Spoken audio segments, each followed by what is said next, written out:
Meeting of Upton Conservation Commission, Wednesday, January 14th at 7 p.m. And our first hearing is a request for determination of applicability to 87 High Street. Just a single independent file.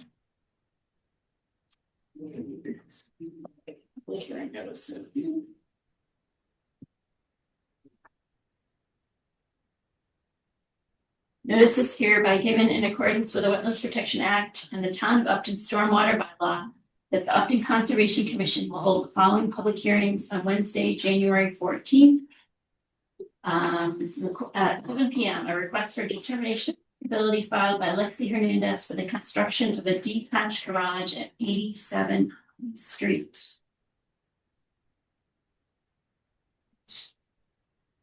We have two visitors here. Adam or Peter, are you here to represent the applicant? Are you the homeowner? They may be here. Can talk about the project.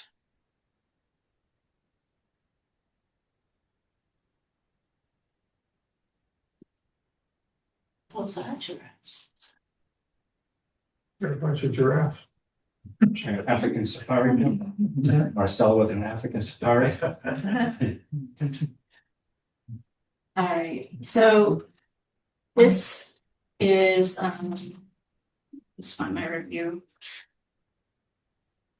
The project for a detached garage at an existing single family house at 87 High Street. The street is down here. There's a wetland here. And here's the driveway which crosses the wetland. Here's the existing house. And they're proposing to put the garage right here. And how close does it end up being to the wetland? And it looks like it's about 60 feet away from the edge of the wetland. So I asked them to come before conservation because it was in the wetland buffer zone. I think it's a very simple project. They need to install erosion controls. They did not put them on the plan. I told them they need to do that, or at least hand draw them in. And I think the only thing we really need to consider here, this house is not subject to the bylaw because it was built just before then. There are, and so the edge of the lawn goes pretty close to the wetland, 15 feet away. We could ask them to put a few bounds in, potentially. I don't know that you would have to. I mean, it's pretty obvious that it's wet over there and no one has been encouraging into it. We could ask them to do that. And they must have had to do a notice of intent for the construction of this house. I believe that it was before the Any discussion? What's the grading like between the garage and the wetland? It's sloped. It's not precipitous. Gentle. It's relatively. Oh, I have pictures.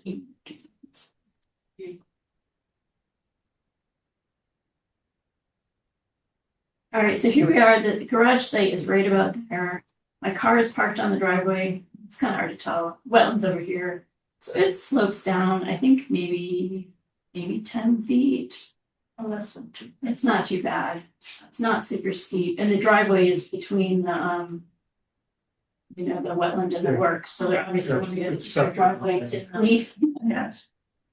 So, and I guess a question I had, they may have to, I'm not sure if they're cutting down some of these trees. They may be.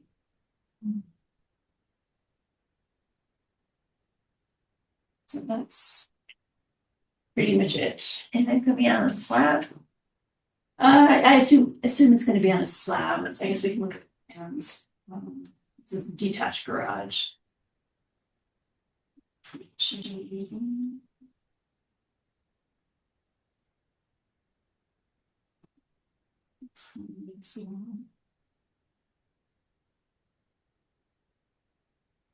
I think they put foundations on the garage is very frequent. They probably have to push up Wow. foot, like Yeah. cross wall. Other than that, it's probably a slab. Especially since if you want to have a concrete floor, then how does that underneath? Let's just make sure nobody has their hand up in the audience. Yeah, I'm not sure that I was back and forth with the person trying to get a building permit. I'm not sure she realized that they're supposed to be here. So, Well, I think I'd vote for some bounds. it's bounds. I don't know, so. Think like 2 or 3. That seems reasonable out there. We can do that. Maybe cut off a little bit of that turf that gets pretty close to that one. Oh, right. Yeah, maybe they Make it straight and. so restore some of the lawn. You're thinking, Yeah, or just stop mowing. okay, yeah.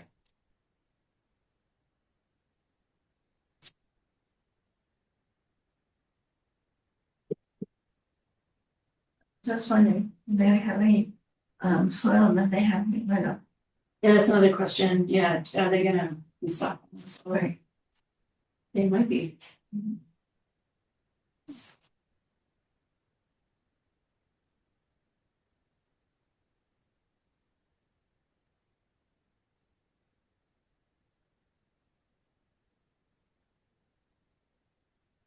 So how do you feel about?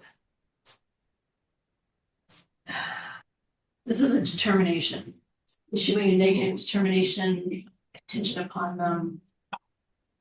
These, yeah. Any exception?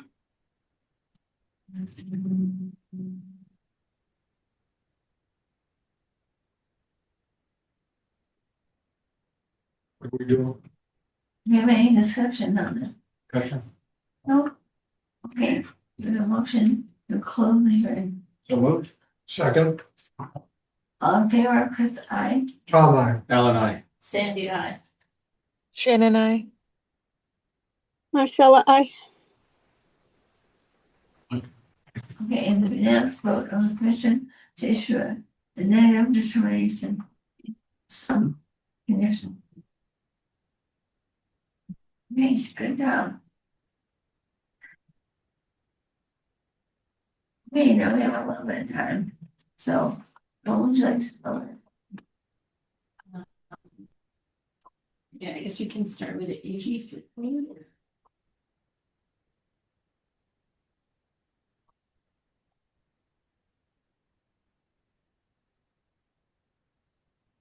Okay, so one thing that's going on is since the Pulte conservation restriction has been approved and it's finally recorded, is they want their money back. So we're working on that. Getting in their bond. It's a little bit more complicated because it seems like there was a mistaken deposit into that account as well. Who holds that? Who holds the bond? Who holds the money? Well, it's in the planning board escrow account. Okay, you're right, so we don't have. Right, so the planning board has to vote Oh. on releasing it, even though it's a little, seems like. Yeah, they already did that, I think, and then we gotta release the money.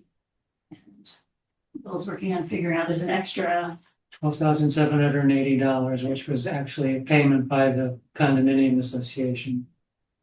For the maintenance and operation of the water pump station. Which they paid twice. Oh, that's very kind of them. Yes. I had no idea they had paid because it ended up coming in and getting deposited into the escrow account.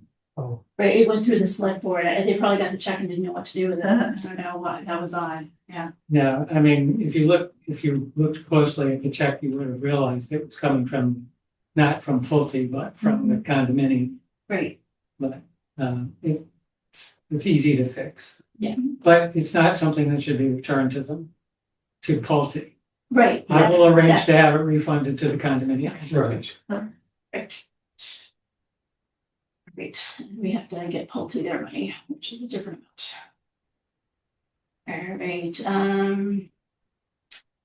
and then I had a complaint about the logging that's going on North Street. Just a resident from your development, actually, just concerned, and they have an approved forest cutting plan. Yeah, what are they complain, what was it complain? It's a lot of trees. Oh. at least 100. Is that by Way more. house? Is That's that by right. house? Yeah. Yeah. Yeah. But that it's was true, I think big it looks pile of like a trees. lot. It Oh, really it's, does. they've even pulled stuff out. They done way over 100 trees. Yeah, no, That's it's fine. it's a big project. Yeah, And it's also 80 acres, so. Oh, If you're It's not 80 expecting acres. it, yeah, it's- right, yeah. it looks like they're clear cutting or putting in a big development or something. Yeah, When you can't see anything from the road, they just come out. Yes, yeah, big piles. yeah. No, I've seen trucks pulling wood out We already. need a drone, Yeah. I'd like to fly over Yeah, there. it's They're very quiet. I mean, I don't hear them at all. Right. Yeah. I haven't heard And any noise. they've got the, You're right up to the back of Yeah, that. yeah. And there's some fancy equipment, and you can't see any of it from the road. no, Right, yeah, I was, even on your map, I was looking, I couldn't see that there was, but probably we'll see it in the spring. Yeah, you will see it in spring. Yeah, they've If seen you it. walk in the woods, it's more noticeable. right, yeah, for sure. I think they've done a really nice job. I mean, you know, from the road, except for the trees being there, you wouldn't You don't- know you that there was don't- anything. Yeah, so that's, I think it's fine. Fine. So that was a concern, finally getting back and forth with the Easton lawyer over crosswinds and, that's gonna be on next week's agenda, but we're making some progress on that. That's good. This is just the kind of summary of annual permitting, so if you care. So last year we had fewer orders than we did the year before, but the year before was a little spike. Seems like we're it's kind of relatively even, but back, it looks like early 2000s, it was really up and down. Go from 4 to like 20. It's a lot of variability. So the blue line is, Orders of conditions issued. oh, okay, and, The red line is determinations. oh, thank you. Yeah. I thought it was DOC and DOA. Well, it is DOA. Dead on arrival. Maybe we need a new acronym. It's equal in both areas. Yeah, they seem to kind of, well, who knows if it's related to the economy and, how much money people have, it seems to fall. Alright. This is just, septic going in on Warren Street. Westboro Road, this is nearly done. I just asked them to wait to get their COC until another year, because the grass is just teeny. Where's that one? How big was that grass, Mary? Teeny grass. Is that a technical term? It's very technical. This is it's set back from the road. If you know that across from, what's the name of that? Brandish Farm? Yes, Bradish. right across from Bradish. There's trees next to the road, so you can't see very well, but really pretty lot. Yeah, Yeah, that was where they're gonna have their races and so we were gonna, Well, the Thompsons own that property back and Oh, forth. it's at the end of the Thompson property. That's one that they carved out an 11-acre lot to sell for this, and they sold the rest of the land to DCR. That house actually has a geothermal system. So, well, it seems to me it was built with efficiency. Yeah. It's interesting. This isn't the property that they were gonna put solar, Yes. it's that property. Yeah. Yes, it- but the solar was up on the hill. So. And this is the side of that property. They did a real nice job with, I think there was only a little teeny bit of bad erosion, but they did a real nice job with that. So it's really good.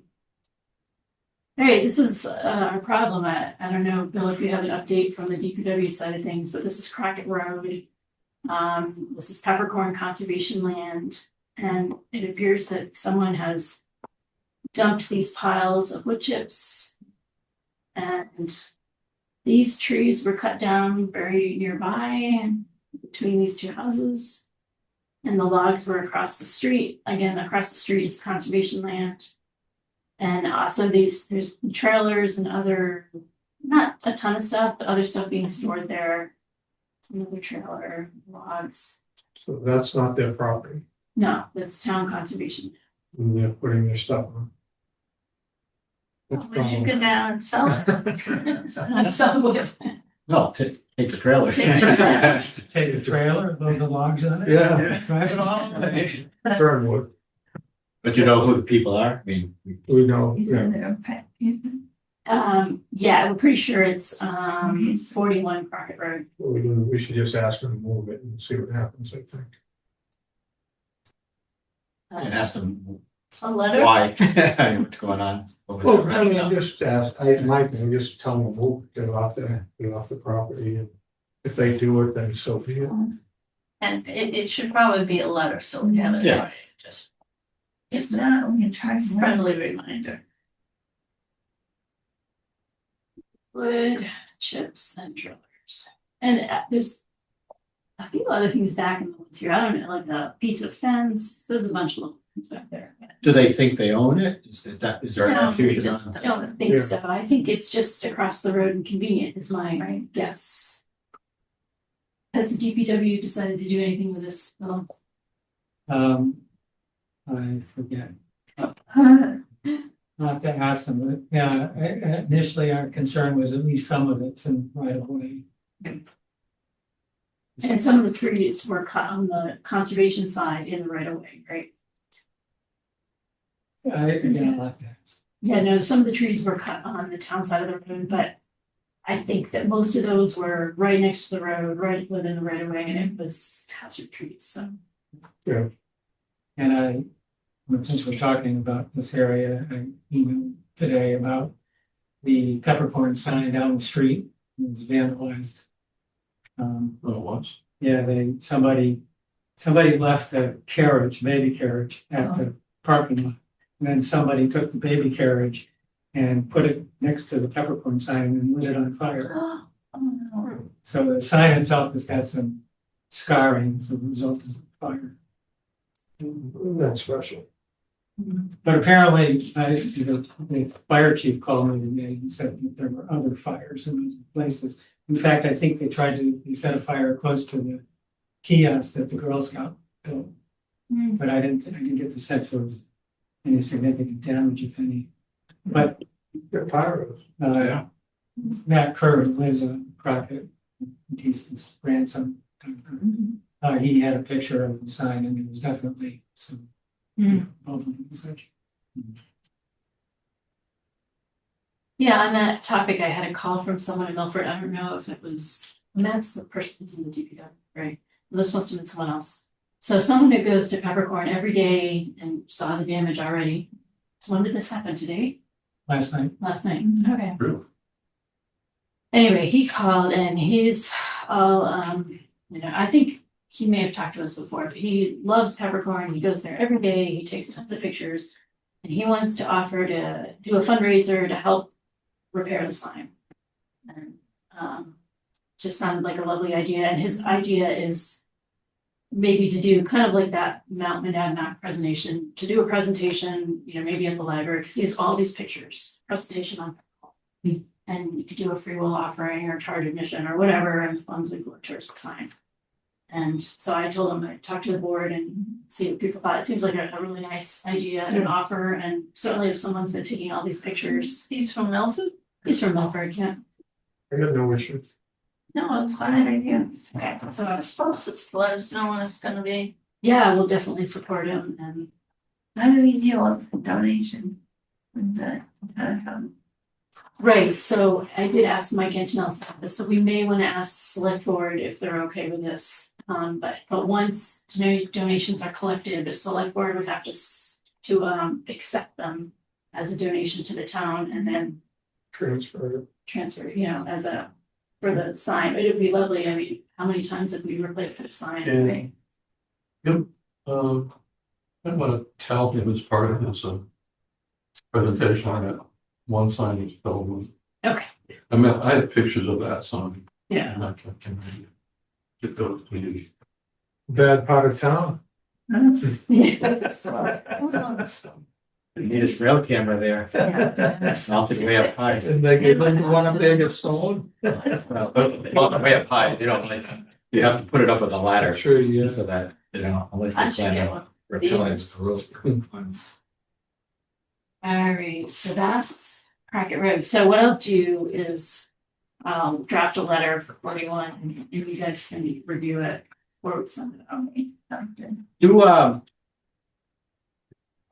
Do any of the neighbors have any cameras that maybe have any video of particular vehicles going in it? Oh, for the wood. Well, not so much, well, for the fire, I'm more I, concerned about that, you know, the vandalism. That could eventually do more damage Yeah. if it happened to catch, you know, during the dry part of the year, a lot of trees. yeah, that could be, it could be really bad. It's not easy, I mean, kind of one way out on that road, right? Yeah, Unless you can swim. that's right. Never been on. We have 7:15. Probably wouldn't drive out there, and that's Sorry. No. Yeah, so that one's continued, but we should vote on it, but we do Okay. have 7:25. Okay. Can we quickly vote on continuing our notice intent 6-8 Grove Street? Demolition of existing residential structure. so moved. And we need to vote for it. Second, Okay, let's vote by vote. Press aye. All right, Alan, Sandy, I. Like, I'm sorry, I didn't hear what it is we're voting on. I didn't either. We're continuing the work, the NOI for 6-8 Grove Street to a different time. the item was 7:15. Continue 6 to 8 Grove Street to, I believe it's the first meeting in February. it's the continuation. Right. Yeah, Okay. I'll say aye. Shannon and I. Thank you. So unanimous vote with the to continue this until February. What time would you like? and I think I told them 7. It's February 11th. But it is.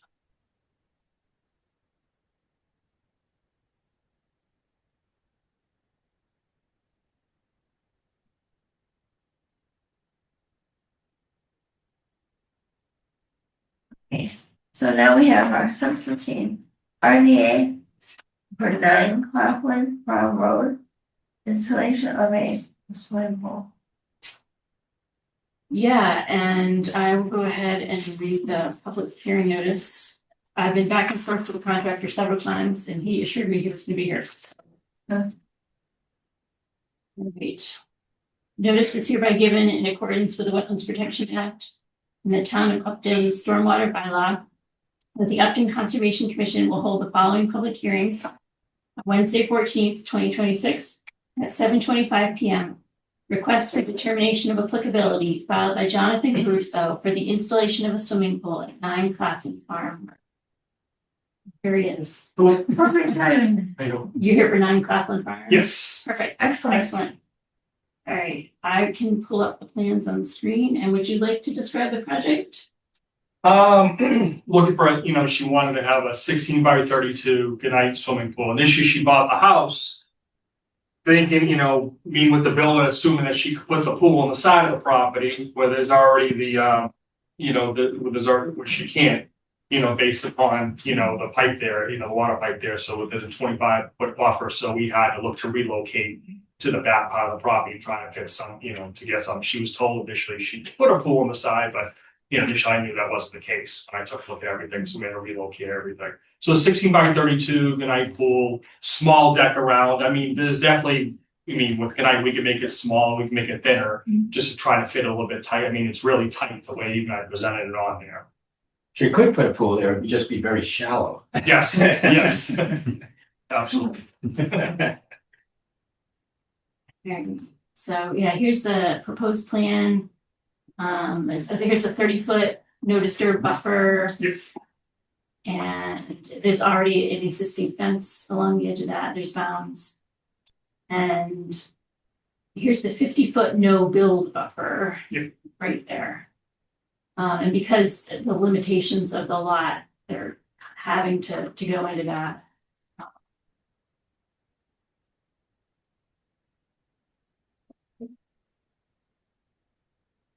Well, let's do that she was promised something that she could I don't know if that she was promised, she assumed that was the biggest thing buying the house, and I've seen this all the time. Yeah. Right, I see mean, all it looks like there's room over on this side, maybe that's what she was thinking. Correct, but Over she, here, but can't, she'd have to rip the whole thing up and move it somewhere else, and it'd be pretty costly. So yeah, what's in that location? Yeah. What would she have to rip up? this is- Water line. Wow. Yeah, the well is right there, Oh. 25 foot. I didn't see that, I can pull that back up, so. Got more privacy to pull them back anyway. So here, the well is right there. Oh, there you go. Oh, I guess they can't build within 25 feet of the well, is that? Correct. Yeah, so that circle is kind of Yeah. where they can't put it. So they're proposing it there. This is kind of shows their limited area. Here's the bounds, the backyard, here's their house, pool's going in this area right here. Looking at it from the other side. They did put in a patio, which unfortunately, they may not, probably didn't realize this, that this 50-foot no build would include patios, so it's slightly into the line, not much. This is looking at near map. So here's that 50-foot no build, you can see the patio slightly beyond that. I did just kind of make a little envelope of the pool and show you could stuff it there, but it would be right up next to the house, probably not the best spot. So it seems like you could maybe pull it slightly back, but it's still, I think no matter what you do, you're gonna be in the 50-foot pretty much. So that's kind The of- size of the pool are given? Well, yeah, that's a good point. The pool is 16 by 32. You know, obviously you can change pool We can sizes. change it any way we need to. It's already on land, on existing law, right? Yeah, it's existing line. I think Spot. that- Sorry. I've been thinking about this because, you know, we have this 30-foot no disturb, and then we allow people to put lawn in the 50-foot no build, but they don't know in their head that that's a 50-foot no build zone. They can't, there's no bound for it, so. I mean, for the homeowner, they're like, why can't I put something there? I can see why they would say that, but, you know, but it is definitely subject to the bylaw because it's a brand new house. So I think the things to think about here are, you know, are you guys could potentially talk about changing the size of the pool or whatever, moving it a little bit. You know, are you gonna issue a variance? And I didn't really think about this. I probably should have, I mean, one thing is this gonna require a notice of intent because it's close to the wetland? I know I should have maybe thought about this beforehand, but Guess the question, the bounds that are there, are they gonna remain? the bounds are still there. Yeah, they're They're gonna be remain up to the pools. yeah, they're not gonna touch the bounds. The Okay. bounds are, So given that, I'd be okay for a request. Yeah. Just, the bounds are already there, the protection's already there. protections there. Speaking, one thing on the property, so I just have to speak of the bounds and the buffers. There wasn't, one of them wasn't on the grass. So if you look at the survey this year, there should be another one. It wasn't there. You couldn't find it. No, it just wasn't. There were other ones were there, but it kind of, you know, look at the survey, it almost looks like the land slopes in a little bit more further where the grass is. So I didn't know what was accurate or not with that. I'm Well, one of the bounds might have been. the one to the far right, Which one couldn't you find? to the, Yeah, the well. by right, straight, yeah, that one over there. Huh. It wasn't on the property. Okay, that's a good point. Is that a fence going by it? The fence is, it looks like the fence is beyond it. It looks like the Yeah, this would boundary have of the been fence is like beyond. just in the brush or something. Yeah. Yeah, and what I've been, as I've looked at more pools, and this question came around MSNCP is, you know, how do you put conditions on pools to make them, you know, safer for being near wetlands? And one thing people do is they ask for like a dry well to be put in so that if you're gonna drain the pool, Yeah. the water goes in there instead of Into the. into the wetland. And asking people to not treat the pool for a week before you drain it, so the chlorine can dissipate. Freshwater, saltwater. Saltwater. Yeah, they're all. Oh, it's gonna go all saltwater these days. They're all salt. Well, I guess then you just have to put it in the dry well, Yeah. attach the salt. Sure, yeah. So what about that bound? I'm not clear on what happened. Really replaced or installed. Oh, the bound that's missing? Yeah. Cause I guess I would like to have that back. Yeah, you gotta find it or replace it. Oh, Yeah, I feel like I walked that whole thing, we looked at every single bound. But it's possible that there's one missing. Yeah, there's definitely that one missing. I was looking everywhere to try to find it, because again, I'm Yeah. looking into a T when I measure it all out perfectly. And Boguster, they had missed a few other bounds that we have them install. So there's a bound on asphalt that's not there. On the survey, it's on the survey, It's on the it's survey, just that yeah. one. Basically. Great, well. I'll see if we can get Melissa to put that in, because that should be there. Yeah, Yeah, could this set a precedent for other lots in the development? Wonderful. Yeah. I'm concerned with that. Yeah, and I kind of feel like we might want to think about in future subdivisions. I keep thinking about this, like having a new homeowner, sign a piece of paper, I understand we have bounds, but if there's a no build beyond that, because I just think they just don't know. And I feel They're bad, not informed, there's realtors, Right. there's lawyers, and they don't there's care. plans. right. she wanted me to talk to the builder about it, an issue with the well, like that. Right, Like when I'm gonna call them out and I can't say anything, like, what do I say to them, right, exactly. And I mean, ultimately, it's always the buyer's responsibility to right. do their due diligence. And It if is, you don't it is. understand how to read plans, then you have to pay and hire someone to give you that advice and guidance. It does happen frequently, and I think it's something we can, try to help them with, but I think you're right, in the end, it's their responsibility. And Marcella and Shannon, do any comments?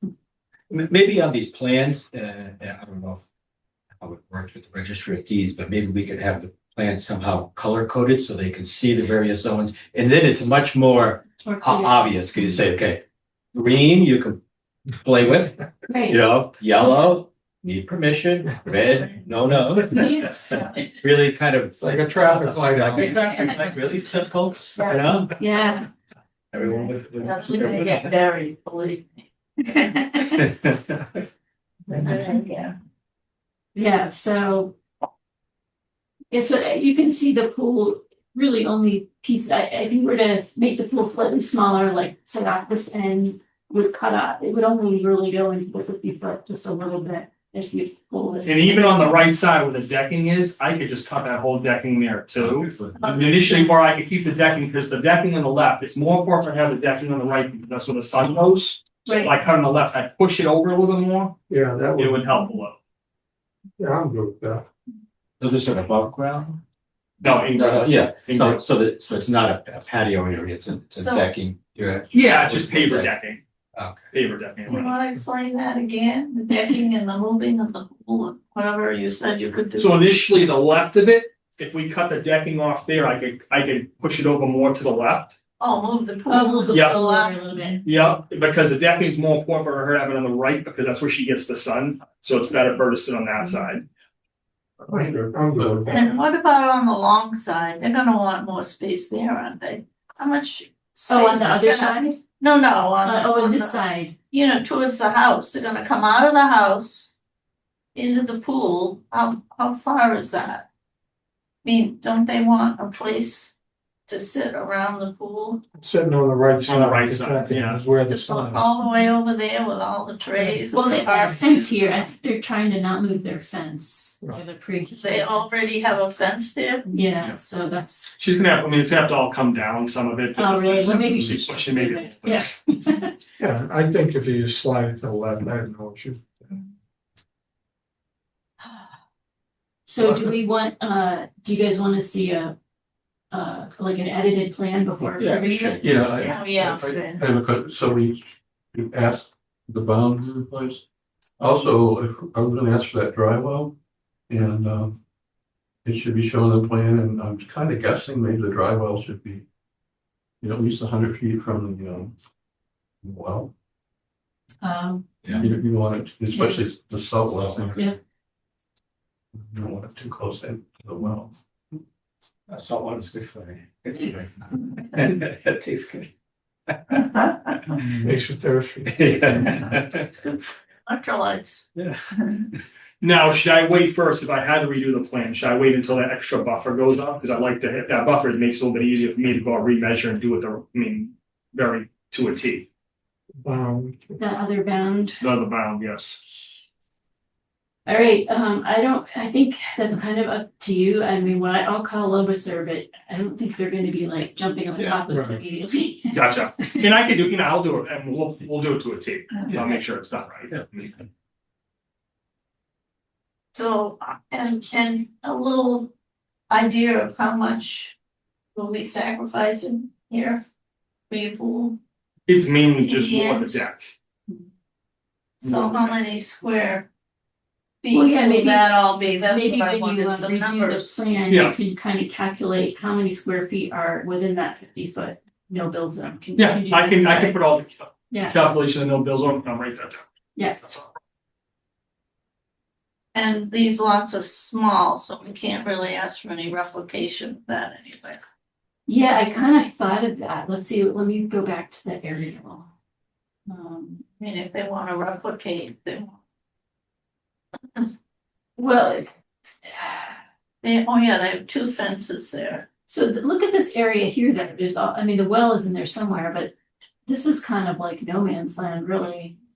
It's not necessarily within the buffers. How far from the wetland is it? How far from the buffer is it? There's replication. Be next to the buffer or something. So this area, as you can see, the buffer kind of, this is 50 foot, so there's some area over here that's within 50 foot and that has grass. Yeah, quite a So bit. they could go up close to the well and put some native plantings in there potentially. So that might be nice So for no screening mowing area. What's on the other side? of the house over here, Yeah, no, what's on the other side of the, left, on the right side? over here. Yeah, is that an adjacent lot? What, Yeah, so I, so That's, that's that um, lawn or? that that's kind of the edge of, that's the last house. And then there's like kind of an open area in the replication area. And it's kind of, at the moment, it's kind of left, it'll be interesting to see how that develops. It's kind of scrubby and you can see that on the area. We can zoom in close. Yeah, I guess I didn't get over here, but yeah, but this is kind of an area that could be restored, that the wetland is cutting pretty close to it. I guess they have fence there, they'd have to move the fence. Yeah, the fence looks like it's within the wetland on that flower. Right. Yeah, we saw that last meeting. I guess we can, if you guys wanna look at your map a lot more closely, I could probably pull it We have a little homework to do. Oh, yeah. up. Although it's already time for the next hearing. And then we continue this, right? Yeah, continue, are you okay with continuing this for 2 weeks? And then Sure. you can make updates to the plan. Sure. I will talk to Lobusser. So we have a vote to continue this hearing. So moved. Second, Okay, voice vote, Chris, aye. aye. Ellen, I. Sandy, I. Shannon, I. Marcella, I. Excellent, it's a yes vote of the commission. So maybe 7:10. Okay, 7, 10, and 2 weeks on the same night? Yeah. Wednesday, perfect. Should I submit them online first or just bring them when I come here? Oh, the plans? Yeah, if you can email them, that's great. I'll email them. And then you can, and you can bring up a paper copy too. Perfect. okay, so now, anyone else intent?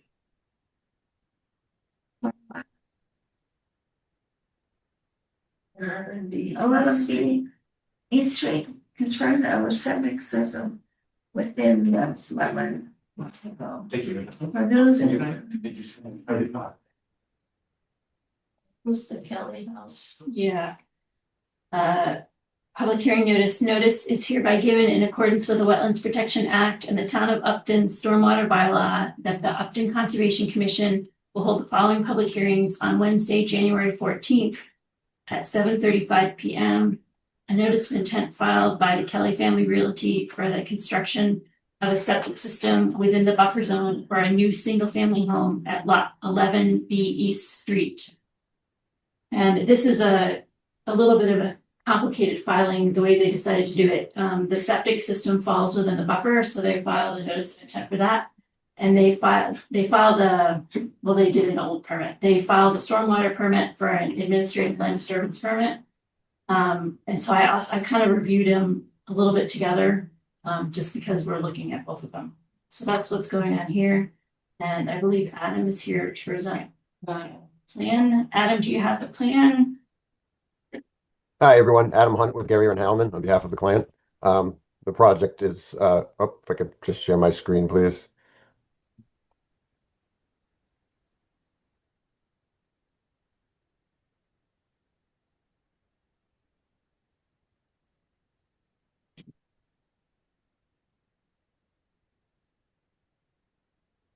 Oh, you're muted, Adam. I'm sorry.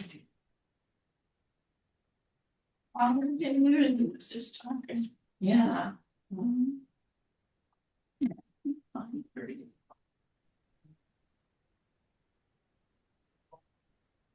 Can everyone see my screen? No. No.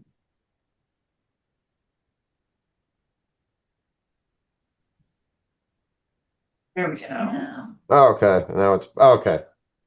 Sorry about that. Okay, so the project is for the construction of a single-family 4-bedroom house on a vacant lot, as well as a paved driveway, septic system, and associated grading. This filing is a relatively straightforward, simple filing. It's just for the grading within the buffer zone associated with the septic system. The field itself is not located within the buffer. It's approximately 105 feet from the wetland. So it is just the buffer, the grading for the breakout and the cover of the system that does go into the 100-foot buffer. About 2 feet of fill tapering down as it goes down. It's about a foot here as it matches grade.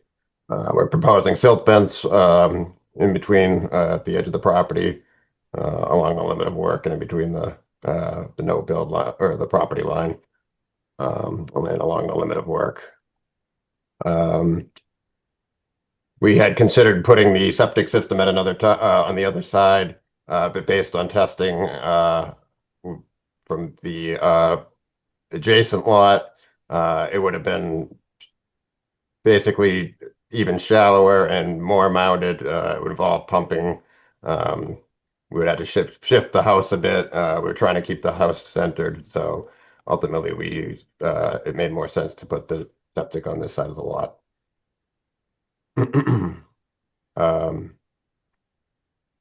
That's pretty much it as far as the notice. It's pretty much just the grading within the buffer.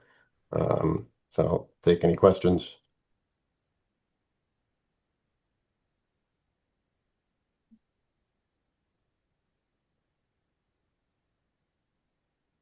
The orange line again? Septic. The red line is the erosion control red. line. Erosion control.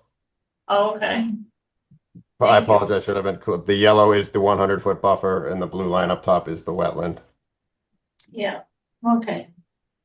And did you get all the green cards back? I have them electronically here. I can provide them or send them. We do have them at the office. So I can provide them or send the copy of the electronic ones I have right here. Yeah, if the electronic copy is fine, if you can just forward that along. And Absolutely. this is, they had to do another round. This is for the second round of abutter notifications.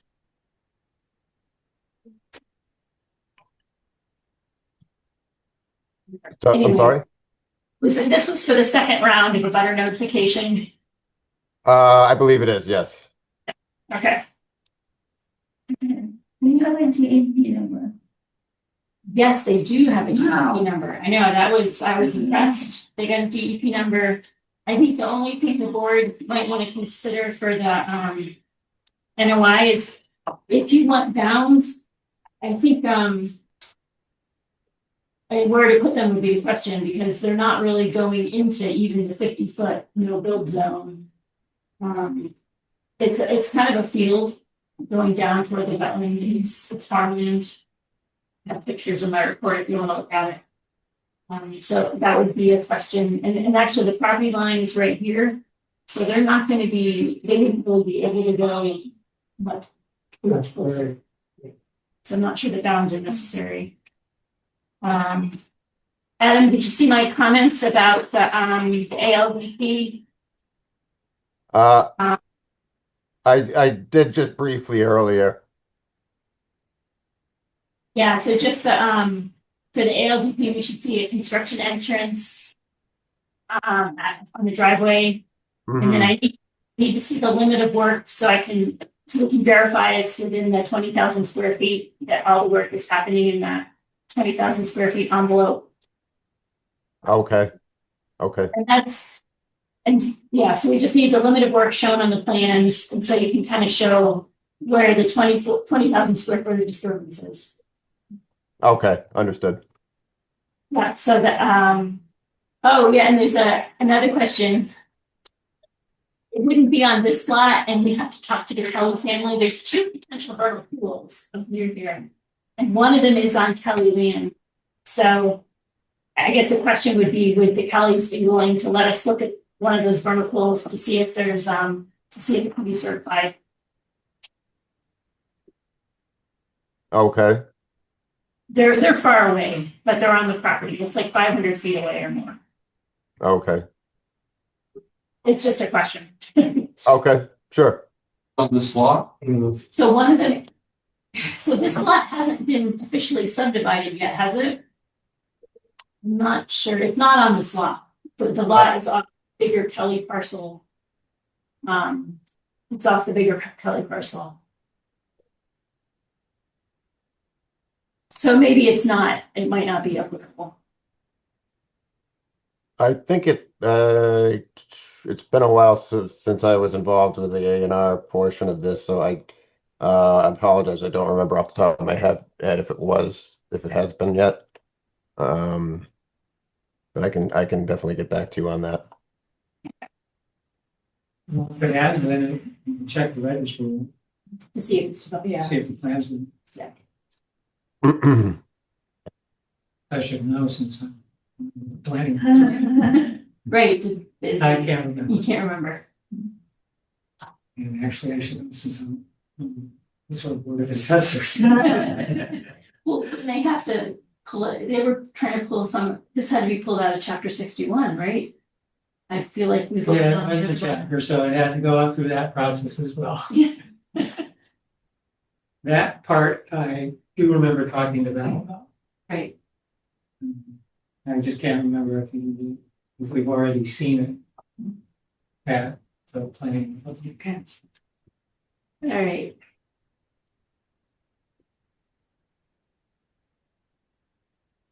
Okay, so I think I'll be waiting on the green cards but then otherwise I think we're ready to issue an order. We have the DEP number, and I won't issue the ALDP until I see the updated plans for that, but I think for the Okay.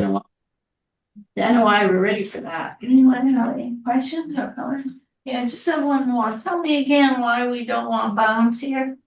Because the property line is right of the yellow line. Oh, well, you Alright, see so- the red line, there's the property line right above the red line, and that's pretty much at the 50-foot. Okay, so it's not on the property. It's it's off the property.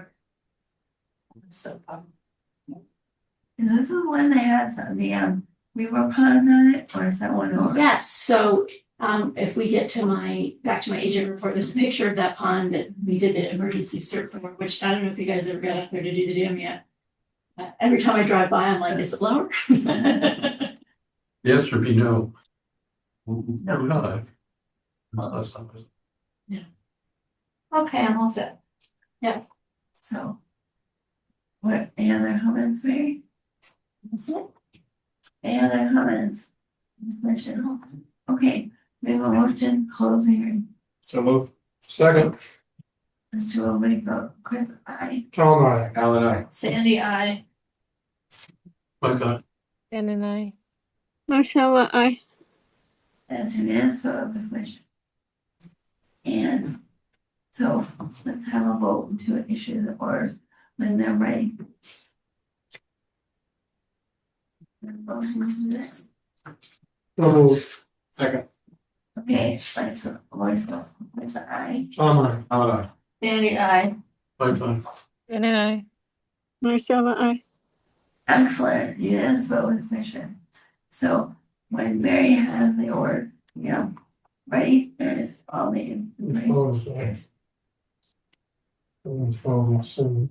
It's out there.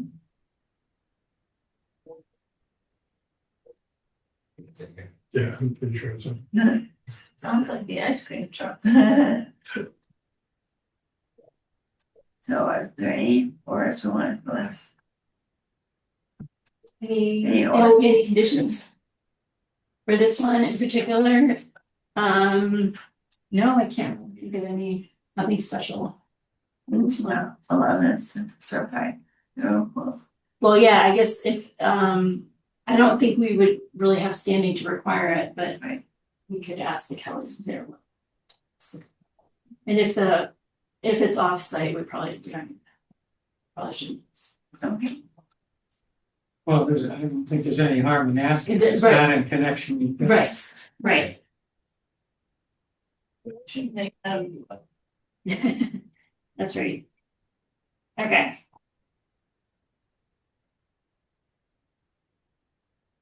Okay. Okay, so, Yeah, so I think we're all set, Adam. I'll get. All right. back- Thank you. wow, it's been. Hold it early. So anything else, Mary? Okay. In We have the 7 minutes. Floors tights, CRM, CR today. Okay. 8 o'clock. Then this That's is, the minute. Well, it wasn't, let me see if there's anything else in my report besides Cracker.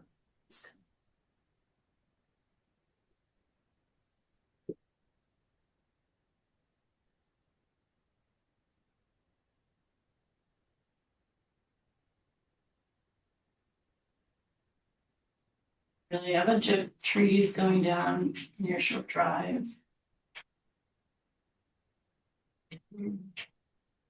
That's going to be. Dead trees everywhere. Yeah. Yeah. Although I shut it, I put it in my phone. Oh, for a kitchen thing.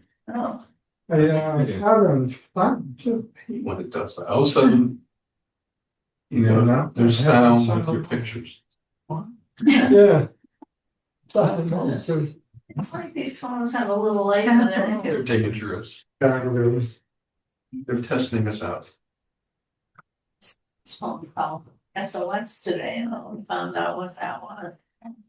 Oh, you probably, if Yeah. you hold the buttons, you're like holding the phone. It was a prize and a photo. oh, Phones all over the place. It's. It's good. Signed documents. let's do that.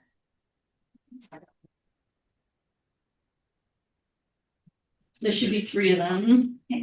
And there's an extra pen in that thing.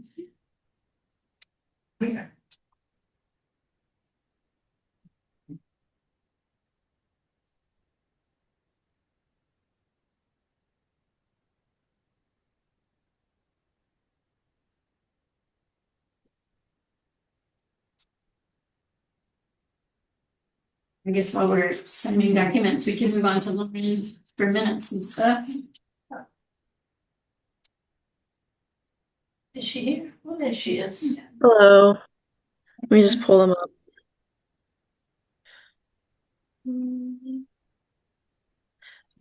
Mike, I saw you might have sent some comments on the minutes, but I haven't had a chance to look at them yet.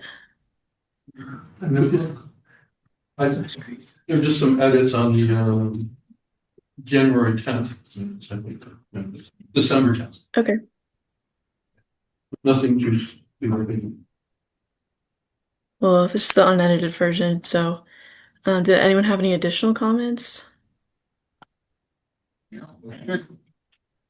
Awesome. And then 17th, I wasn't there for this one, so if there weren't any comments, that would be helpful. But I did watch the video, so hopefully it's pretty accurate. That was the short meeting.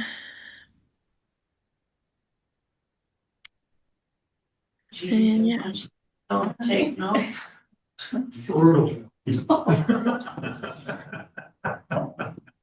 We're sorry. We're sorry, Lauren. Hell. Got the new look. Your eyes were ready. Yeah. I have hair. Fine, Don't fine. worry. I'll pose like this. So There you you go. know, I'm wearing a shirt and I have hair.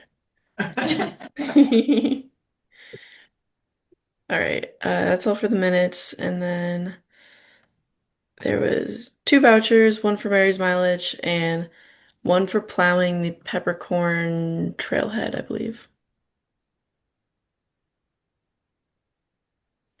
And then with that, here's the balance sheet. Not much has changed. I think we'll be discussing the budget later, so this might be helpful then, but yep, not much has gone on.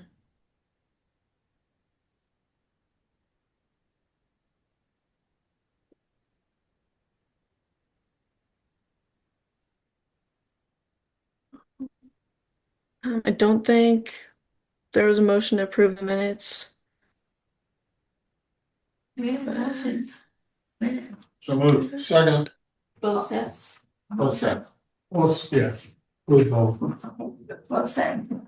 Two-way vote, Chris and I. Oh my. Alan, I. Sandy, I. Micah, I have a question. Are we approving it with the emailed edits or without? With the email. Okay. Shannon, I. Marcella, I.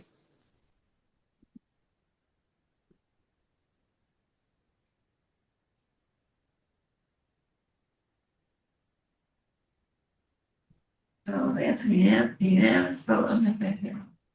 All sets. Okay, what's next? I think it's 8:00. At 8 o'clock, we have CR. Yeah. Forest Heights construction restriction. Yeah. Mary, Lisa and Tony should both be. Yeah, Well, I'm letting them in right now.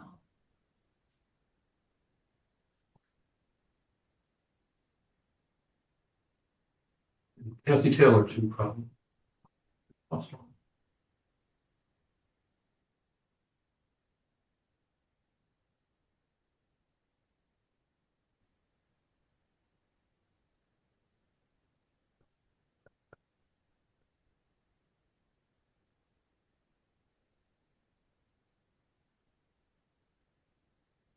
So for this one, we have a lot of interested parties on it.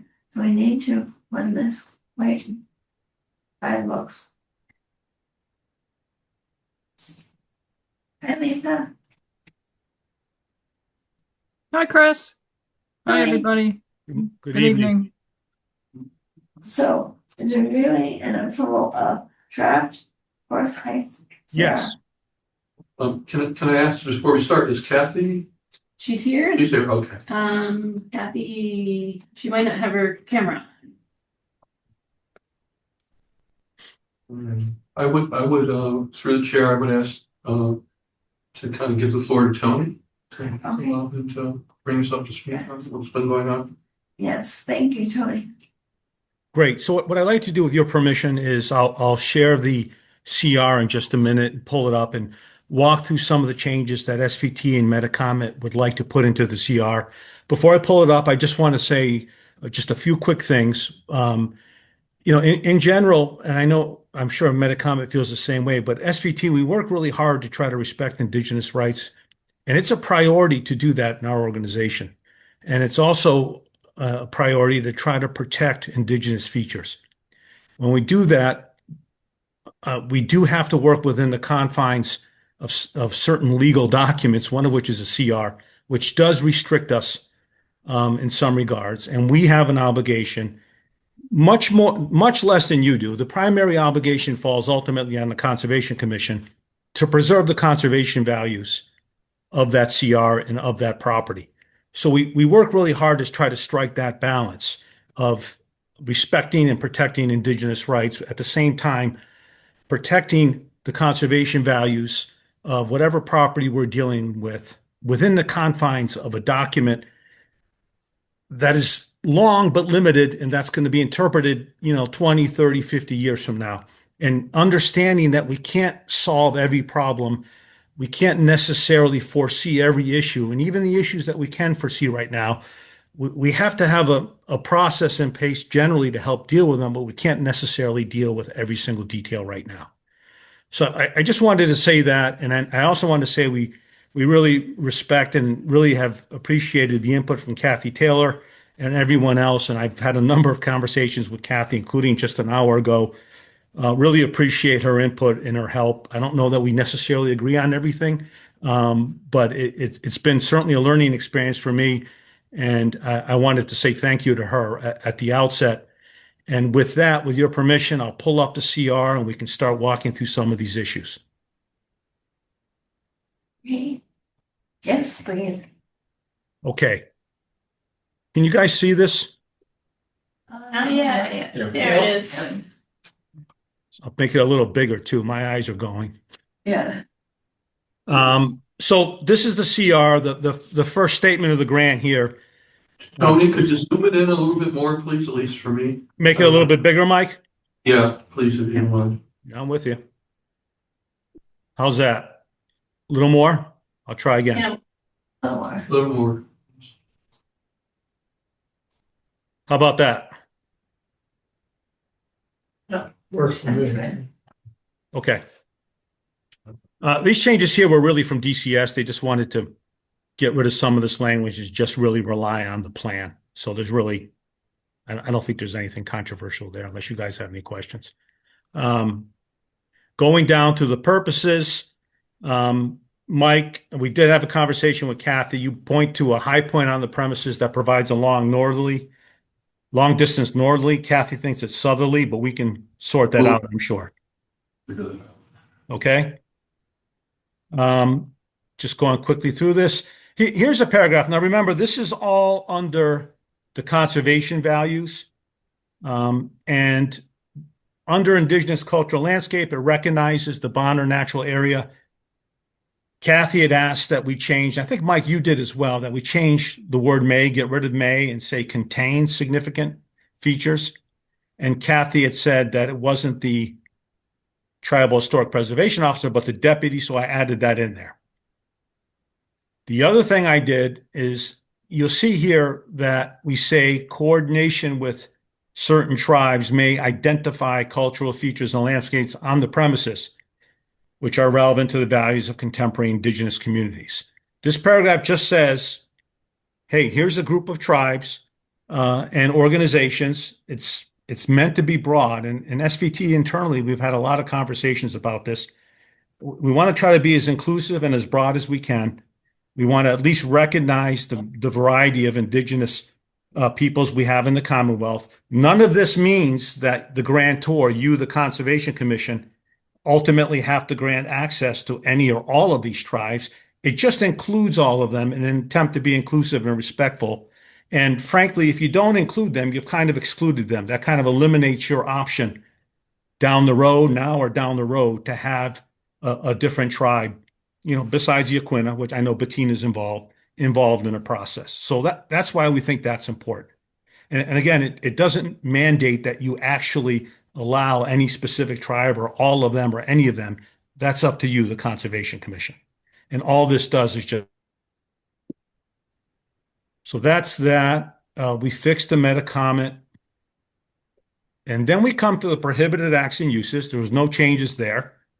And then we come to the permit. I'm sorry. Mike, go ahead. Go back to resources to the previous section. Yep. Okay, through the, oh no, for the geological resources. Geological. Oh, I'm sorry. I apologize, Mike. I went by too Yeah. fast. So Mike, go ahead, Mike. Well, just, we have found the mica, remnants of the mica quarry.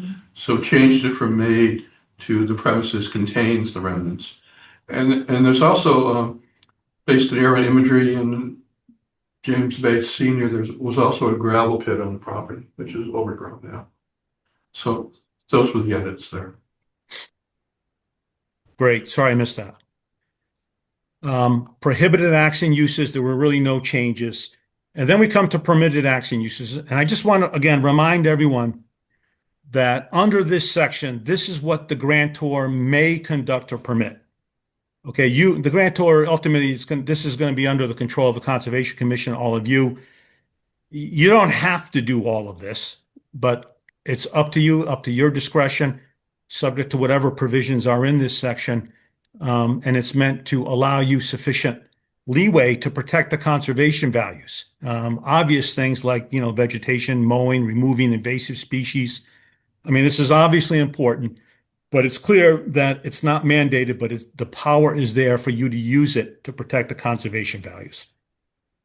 So that brings us to section 5. This is the section, and we spent a lot of time on this. We've talked to a lot of people, including Kathy, obviously, and we really think that this strikes a balance between preserving indigenous rights, helping to protect indigenous features, but not being too specific and not putting the Conservation Commission in a position where it can't protect the conservation values on this property, and to some extent putting SVT or Metacomet in a position where we can't protect the conservation values.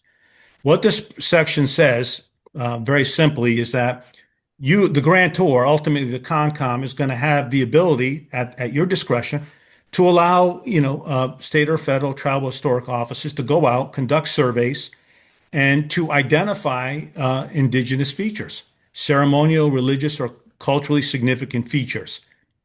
If you allow a tribe out there, and again, it's up to you to say whether we want Patina to go out, we want someone from Narragansett, someone in the future may want a different tribe. The leeway and flexibility is there. We're not trying to resolve all those issues now, and nor should we. But that gives you the flexibility. If someone goes out and identifies indigenous features, this language then says that those features will be listed in a confidential addendum to the baseline documentation report that accompanies this and every CR. And we made a point to make it confidential because we don't want people.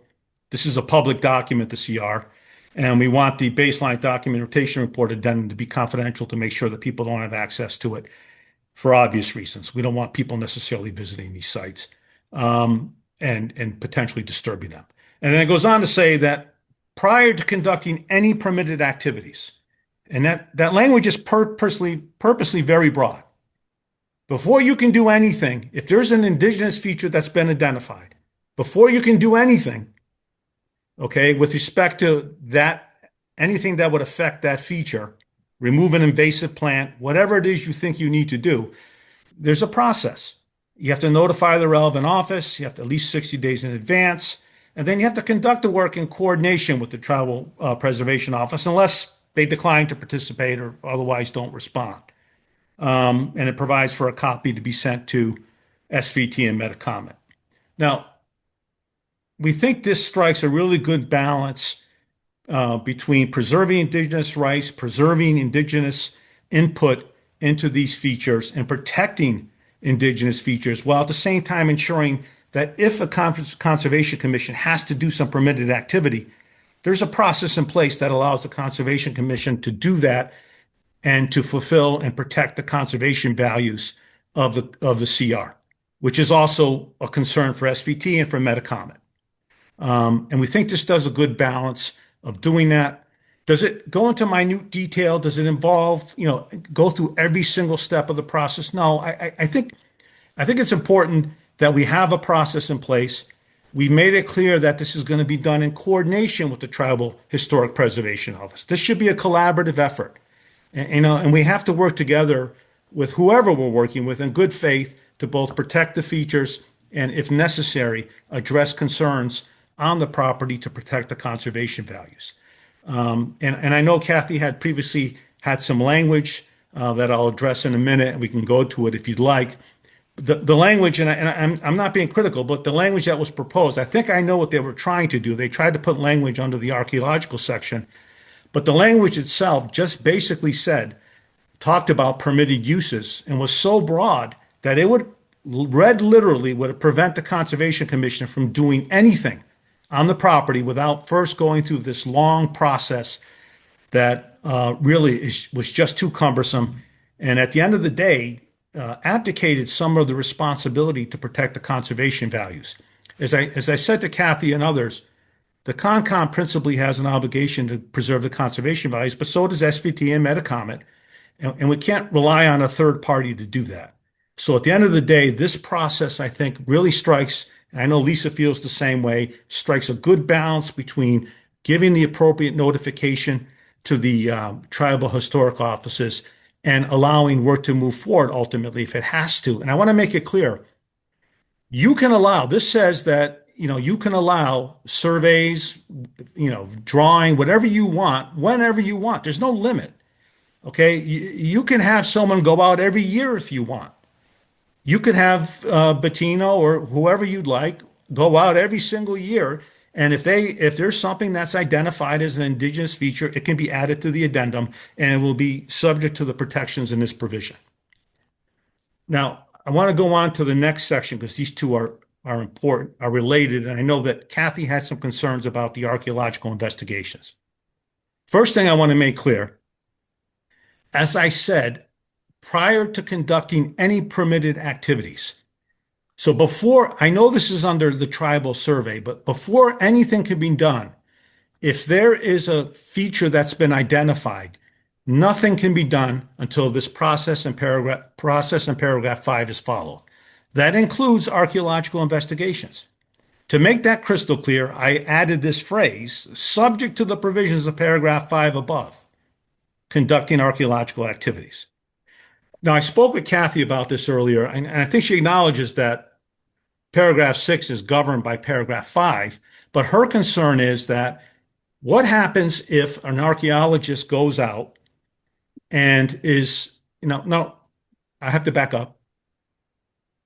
Let's assume that the Conservation Commission wants an archaeologist to go out. I don't know if that's ever going to happen because this is discretionary, but if you decide to send an archaeologist out there, Kathy's concerned that you may send the archaeologist out to an area where there's no identified indigenous feature.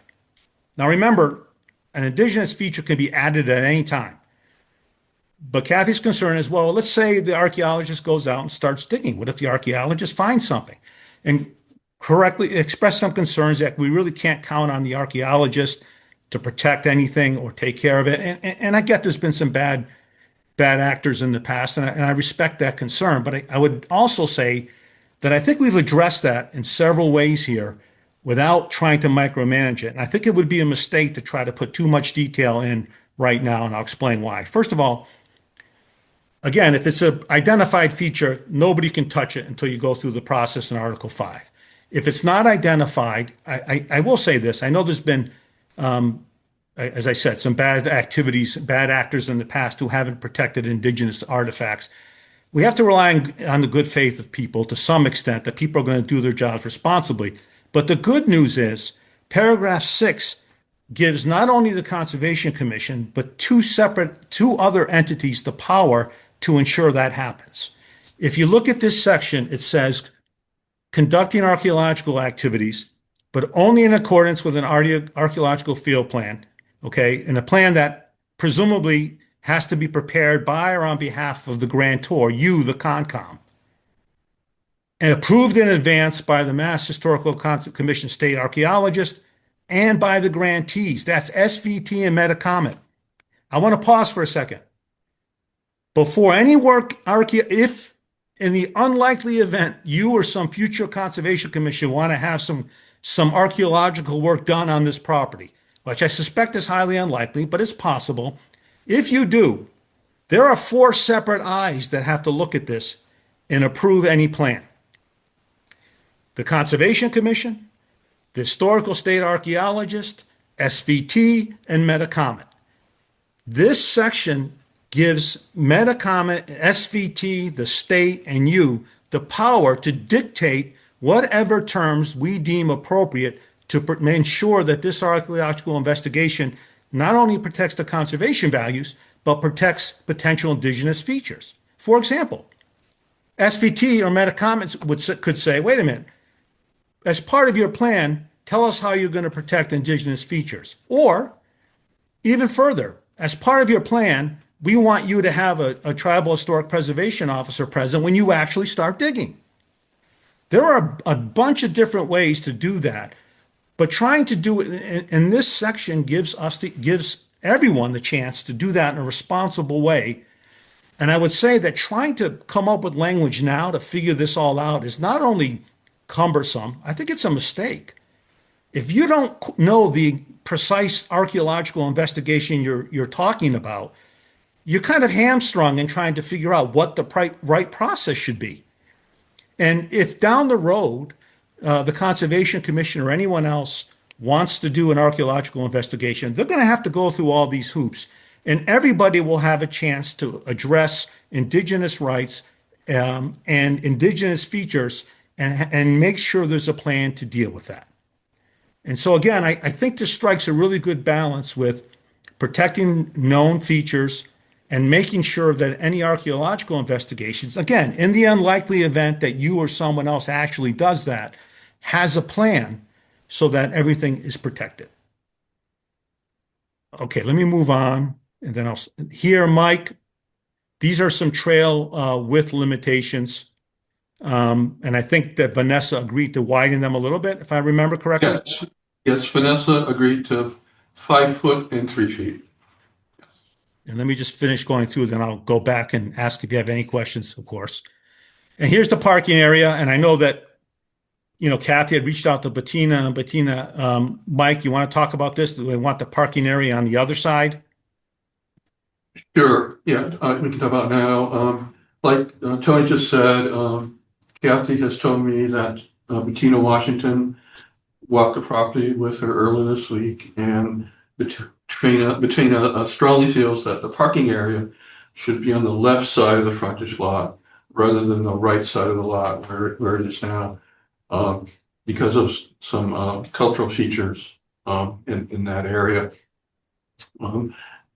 The other advantage of that location, the left side location, is you'd have to clear fewer trees, considerably fewer trees. Isn't that right next to the property owner there? Well, I was going to say there is, yeah, you are closer to the abutter's driveway, but you're not that close. You're not right on top of the abutter, and also the abutter's house is quite a ways back from the road.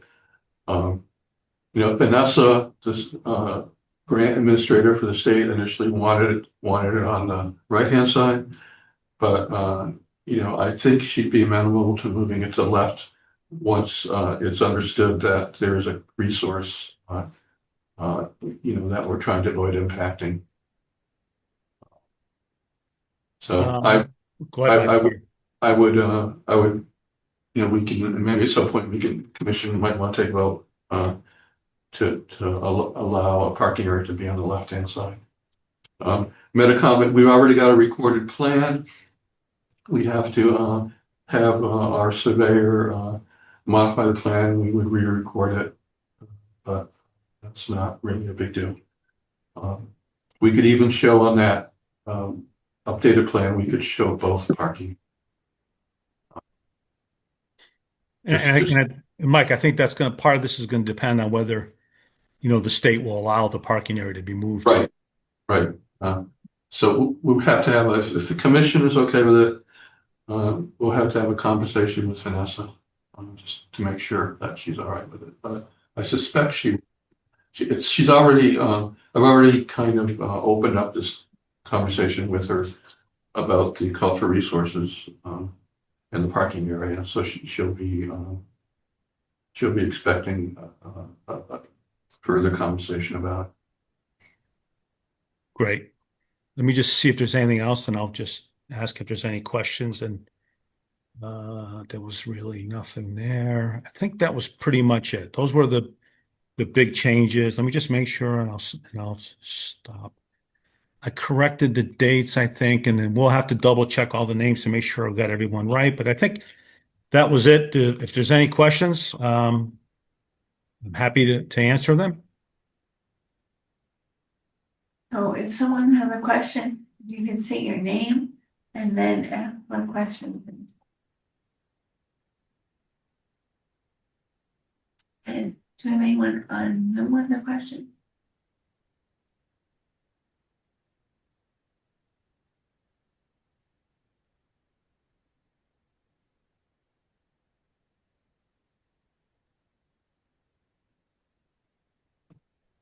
Any questions on public questions?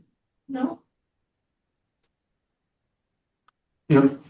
Tony, could you go to the revised paragraph again?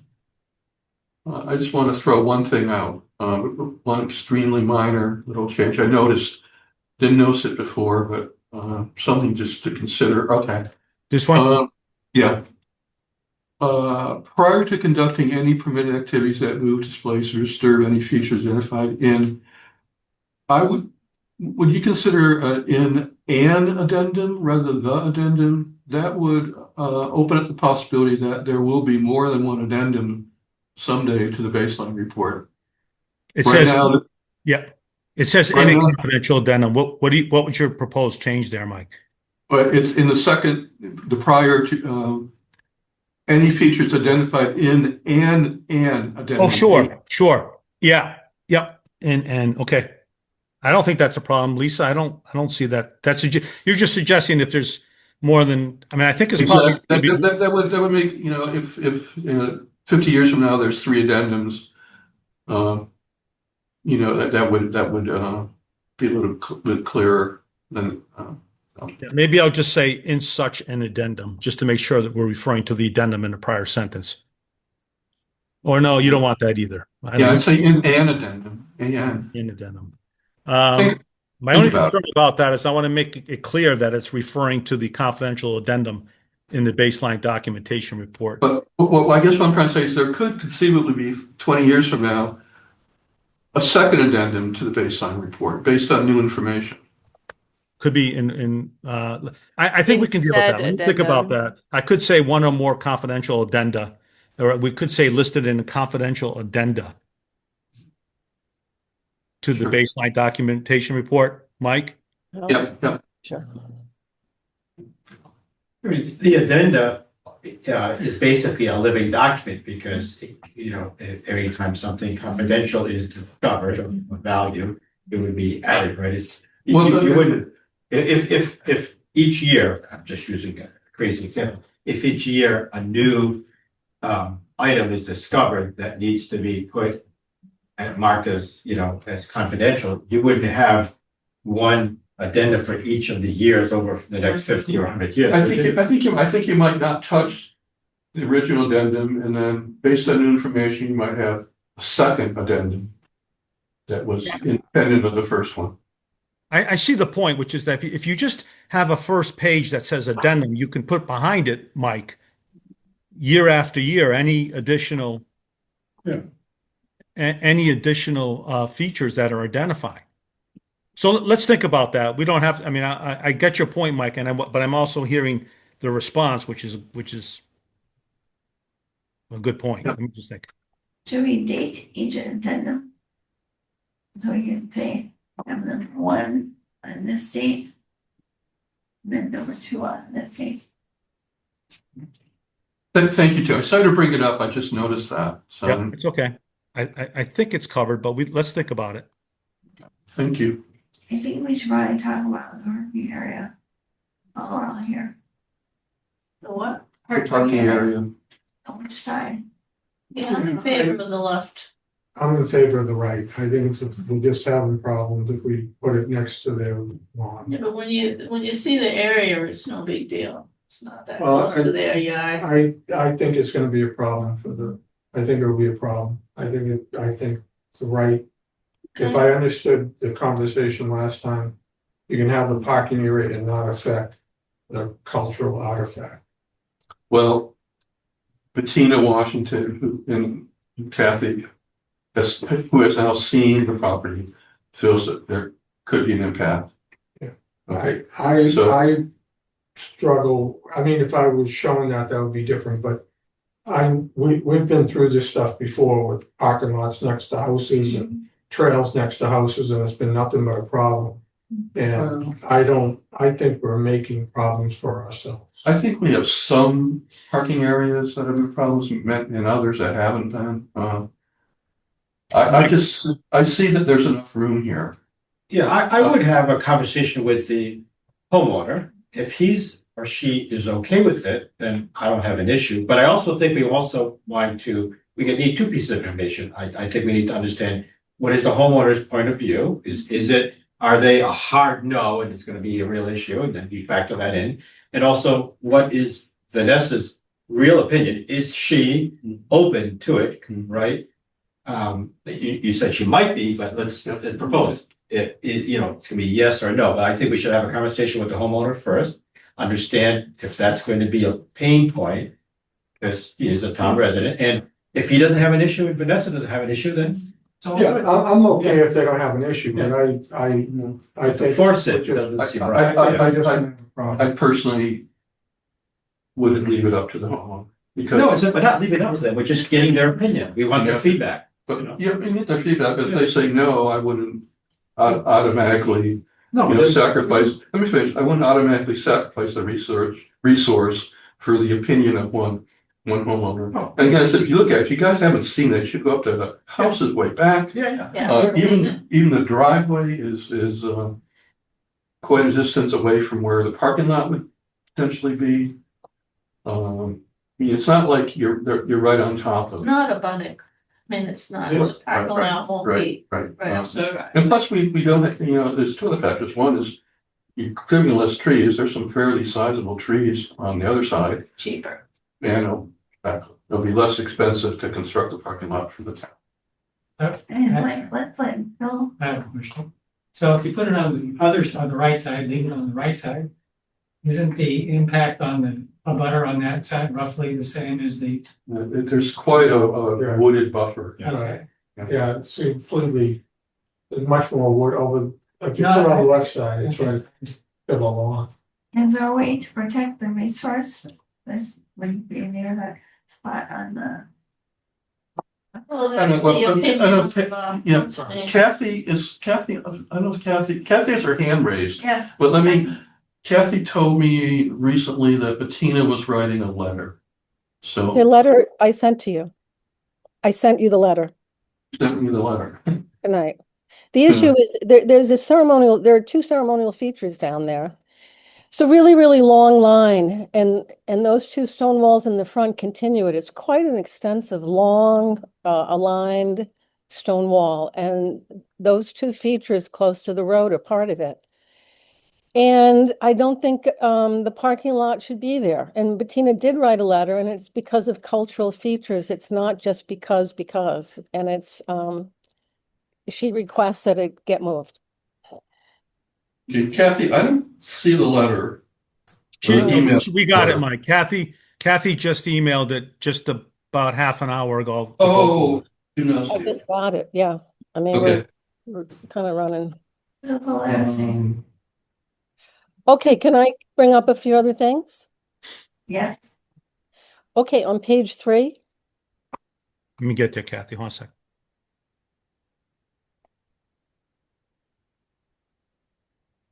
Here?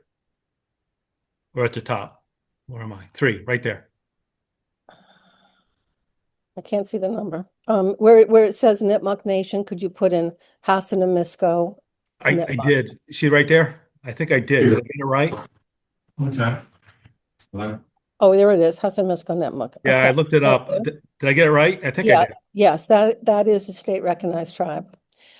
I don't want to belabor this because Tony and I have been talking this through. I guess from a person on the grounds perspective, a month ago I was asked to come and help out with this property and look at the conservation restriction, and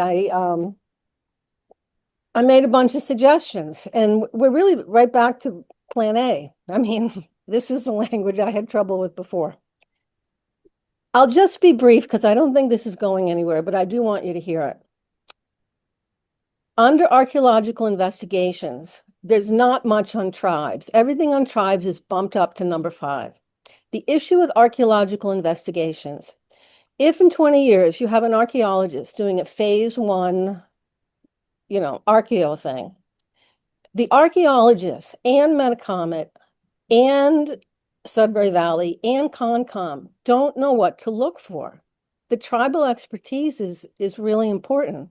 And if you have archaeologists going out there without this paragraph that really had Native American people, right in there with an archaeological investigation, the issue is archaeologists come and investigate and put things in boxes, as I told to Tony, and then they're in basements, etc. And I know people are going to be hopefully more careful about that, but again, we're going, a bunch of years out. But there's nothing in paragraph 6. You have to bump back to number 5 where you talk about cultural things. And I guess I would prefer that under archaeological, you wrote in some very strong language that tribes are contacted right away, because you don't want people out in the field looking at things and missing the boat. So that's my comment on why I feel the language that I suggested would be better. It has been approved. I know Tony doesn't like it. I know Metacomet doesn't like it, but there is something to be said for having TIPOs involved early in, because archaeologists don't know what to look for. They do not have the expertise. I have a question for Tony on this point. Tony, I thought I heard you say that there is the option, right, that the Concom or others could request that a representative from one of the tribes be present before we approve an archaeological plan. Did I hear you correctly? Oh, absolutely. You would have the discretion.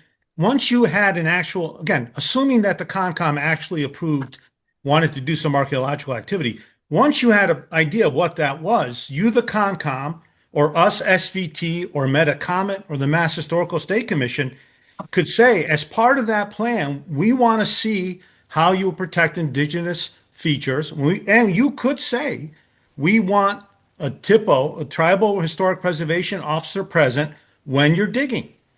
And what my suggestion is, I totally respect where Kathy's coming from. And what I'm saying is, you don't have to trust anybody. You can put provisions in place in the plan that 4 separate entities have to approve to make sure that those things are protected. And I also want to say that I really think you're much better off doing that when you have an actual archaeological activity, because then you can tailor the specific relief you're looking for in terms of protecting indigenous rights. And remember, guys, this is only with respect to archaeological activity that doesn't involve an already identified indigenous feature. So I think there's a lot of protection there. And the only thing I would say, and I'll just say plainly but respectfully, the language that we were presented with, I know it was apparently approved by DCS, and I think I know what they were intending to do, but literally read on its face, the language is just incredibly overbroad and would require the Concom, before doing anything, and I mean anything, pulling an invasive plant out of the ground, to follow this long process that doesn't really have a clear resolution. And it's not a cheap process either. And from SVT's and Metacomet's perspective, it's just unacceptable. Yes, I'm satisfied. I think Tony really covered it, and it seems to really cover all the bases and provide all the protection that's necessary without tying anyone's hands in this process. So it seems pretty good. It's a suggestion for cooperation. It's not a mandate. So I have a question. What would be, how would it be if you included the indigenous population as one of the, did you say 5 entities in the investigations? So you would have SVT, Metacomet, the Concom, and Historical Commission, and whichever tribe they're using? Yeah, my only concern about that again is that, we have a lot of entities already involved in this process. And ultimately, it's got to be there's already four. And I don't know, again, the purpose of all of this is to ensure two things. Yes, we want to protect indigenous rights, indigenous features, but we also want to protect the conservation values. I am a little concerned that once we start adding more parties, that this is going to get cumbersome. And then we're going to have too many inputs here. So I just don't know. And I respect understand, I wish. but also you say that this paragraph probably won't be likely to be used, to be invoked. What's the possibility? What's the likelihood of this happening? This is that I don't know. Again, going back to what I said at the outset, whenever you're dealing with a CR, you're dealing with a balance of trying to protect the conservation value, try to foresee things as best you can, understanding you can't foresee everything, and that even the things you can foresee, you may miss some details. So we try to put a broad protection in place. And in this language, I'll double check. I think this comes largely from the model CR from the state. And I think it does a good job of balancing everything and giving everything that needs to be protection the protection it deserves. And we need to hear from Lisa Wazinski, by her hand raised. So Lisa. Thank you, Madam Chairwoman. I just want to reinforce what Tony's mentioned in that this gives the commission as well as future commissions the ability to address this with a plan. Because if we look around, none of us are archaeologists, none of us are experts, none of us are even tribal people. So this gives the commission at whatever time the ability to hire, to retain experts so that whatever is done on the property is done in the most protective and efficient manner. Because at the end of the day, this property will be bought with a grant that is from the Commonwealth specifically for a forest reserve. So we also, as Tony said, have to really keep in mind that we are trying to protect the natural resources for climate resilience, for carbon sequestration, and with as little disturbance that happens as possible. So I'm glad we're having these discussions. I think this has been a really effective process, but we also have to think about the generations in the future and what we're doing to protect this property. Thank you. Thank you, Lisa. Do you have any other comments from the commission or audience?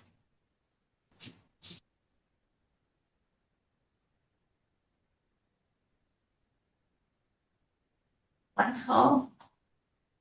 So to the chair, I'm not sure, is there anything more to say about the parking area? I think it would be helpful if the commission gave Metacom and SVT,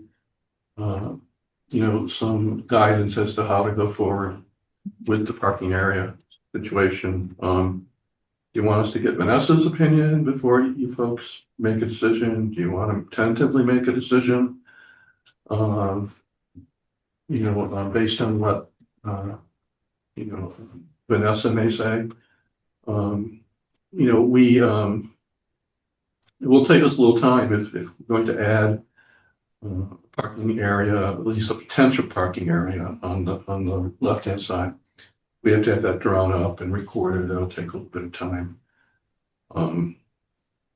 We probably haven't really talked about the whole title issue yet. I'm not sure we'll get into that. But probably the critical path rather than the CR right now. But anyway, I don't know if, I'm just asking if the commission can provide us with any guidance on the parking area. And Marcella's on the line, and I haven't heard from her or anyone else. Marcella, do you have anything to add?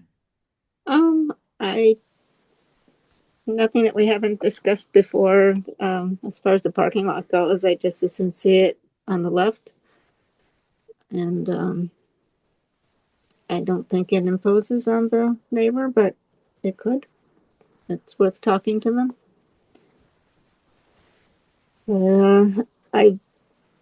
Kathy has pointed out the features in the parking lot to the right, and it looks like, constructing the parking lot is not going to do the damage. I think the overuse of the area by people walking into the woods from there is going to be people noticing that there's stuff there. So just my thoughts.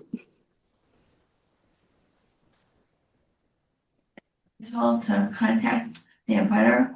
Tony has his hand up. Yes, Tony. Thank you. I would just say that from SVT's perspective, and I'll let Lisa chime in, we're happy to explore moving the parking lot. There's nothing on our end that says, it has to be on the right side. We're willing to explore it, but we are mindful of the possibility that it may not be practical to do it for several reasons, including obviously whether the state will approve it and the issues with the neighbor, which I know is always an issue. So we're open to it. We're willing to explore it. Perhaps we start with the state. We talk to Vanessa, then maybe we talk to the neighbor as well, and see if it can be moved. All I would say is if we can move it, great. If we can't, I do think that we can put a parking lot where it is, and we can limit the parking and put it in such a way and put a sign up to direct people away from the feature. I think there is a way to manage it if we're careful and thoughtful about it on the right side, if we have to. But I want to make it clear, we're not averse to moving it, and we're happy to work to try to move it. I just want everyone to think about that. If we can't, we think we can protect these features where the parking lot is if we give it some thought and do it carefully. Any other comments or questions? Thank you, Tony. Yeah, through the chair, if Commission wants to provide any guidance at this point, it would be helpful. But if not, I think what we'll do, Tony and Lisa, if you agree, we'll provide this letter to Vanessa and get her opinion on it. And we'll let her know that the commission doesn't have a position at this time, unless the commission wants to take a position at this time.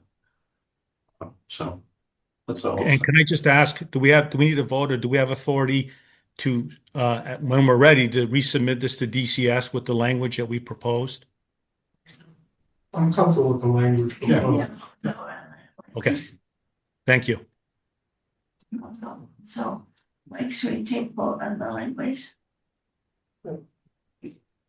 Your motion to take a vote on the language. So moved. Second. Okay, let's voice vote. Chris, aye. As presented. You have to say thank you. Please, as presented. Alan, I. Sandy, I. Mike abstain as a member of the Metacomet board. Thank you. Shannon, I. Marcella, I'm abstaining as well. I'm in a butter. Okay, so we have abstentions and 4 yeses. Okay, so it passes with a majority vote. Thank you. You're welcome. So if you live across the street, you're in a butter. Mhm. I didn't. Lucky that more about us. Right. Now, should we talk about contacting the neighbor? Let's hold up. I would respectfully suggest we hold up on that. Let's get Vanessa's opinion Okay, first. okay. This is Lisa.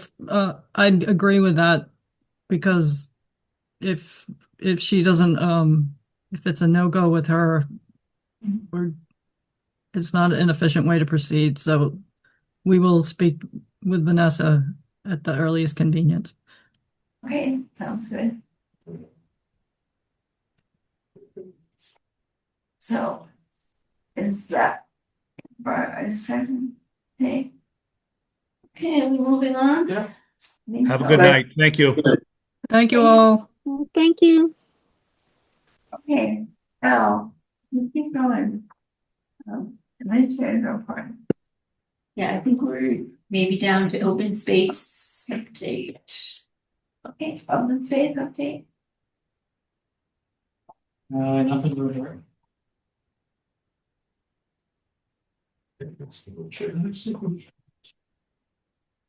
Land stewardship. Oh, open space, we have that parcel.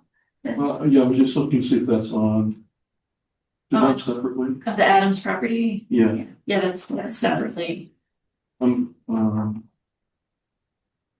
just gonna see it, can I see it? Second page, Oh, Yeah, property. the 2 pages. Robertson's Trail across from the Steels, the Adams property, right, I see. We need bigger font, don't we? Well, Land Stewardship Committee update, I don't. Can I have anything to talk about because, well, let's see what. Yeah, there's maybe one thing that's not on the discussion items, and that's the Whitney Conservation Area, those trees, those ash trees, that need to be removed. I would like to ask the commission if it would be all right if I draft up an article at a town meeting to pay for that work. And right now it was just one cost estimate that it's like $3,200 a day, and verbally I was told it'd be 3 to 4 days. So I would guess I propose maybe drawing up a proposed warrant article for like $12,000 or something like that. Yeah. Okay. For that work. One suggestion is if you go higher, because you always lower it on the town floor. Rather than. So you want me to go higher Yeah. first, like 15? Yep. That definitely puts you in the range of soliciting to request. Right, that's good job. The other thing that has to happen here that you have to talk to the abutter and see if you can get access to their property. That's the most, it's much harder to do this work from, you don't have abutter access. So what's the limit for needing to close? Is it 15,000? 10. Oh, 10? The folks that are doing the forestry for Howard there. I wonder if any of their equipment could easily reach, and while they got everything there, just a little dip and tuck for us, I don't know. They're gonna put that whole skid steer or whatever. Yeah. I think I don't know how long the boom is on that thing that reaches, probably not long enough, but you know, but if it came through the Five Fork Farms, I don't know. yeah, can it sit, we're gonna sit on the walkway. Significant slope on the Five Forks farm. So. Yeah, I mean, Yeah, but they- yeah, they but those things are pretty, Yeah, they- they're pretty good, they're pretty good. slopes. Yeah, yeah, that's what they do. They can Yeah. handle most slopes. But I just didn't, I don't know. I don't either. That's a fair question. I don't, but they have to go through the neighbor's yard though, because their equipment's, that's. Oh, yeah, it is. That's not what they're gonna do with the, Right, with the. what I've been told, the equipment they use is modest in size. Yeah, I know. When does it tear up the Right. And it can Belong get and skinny and it can walk, this other stuff. So. And there's in order to avoid the dropping some of these dead limbs on our fence, there's gonna probably have to be some rope work involved and some climbing. Yeah, they don't climb dead trees. Well, the person I talked to said he had his head climber take a look at it. And the quote that they gave us, his place to check, equipment with a check climber. There might be some climbing. So. Yeah, I'm not telling you wanna climb a dead tree, go ahead. Maybe, I know before I had people look at stuff and they said they wouldn't yeah, climb a dead tree, but that. make it, you know, maybe safety and climb partway up, but Yeah. just on the ranch. Yeah. So back to the original question, should be 15,000 or 10? Well, I'm fine with 15. Right. And we'll get, by the time we get closer to town meeting, we'll have more quotes. And we'll know if we have approval from the abutter. Okay, All right. so we have a second for 15,000 for the shore. Second. Okay, let's go voice vote. Chris, I. Tom, I. Sandy, I. Michael? Marcella, I. Ann and I. Okay, that's unanimous vote of the question. Bill, is that a cat clock on the wall? That tail is- Looks good. She's got a gorilla, small gorilla sized dog. Okay, what's next? Excellent.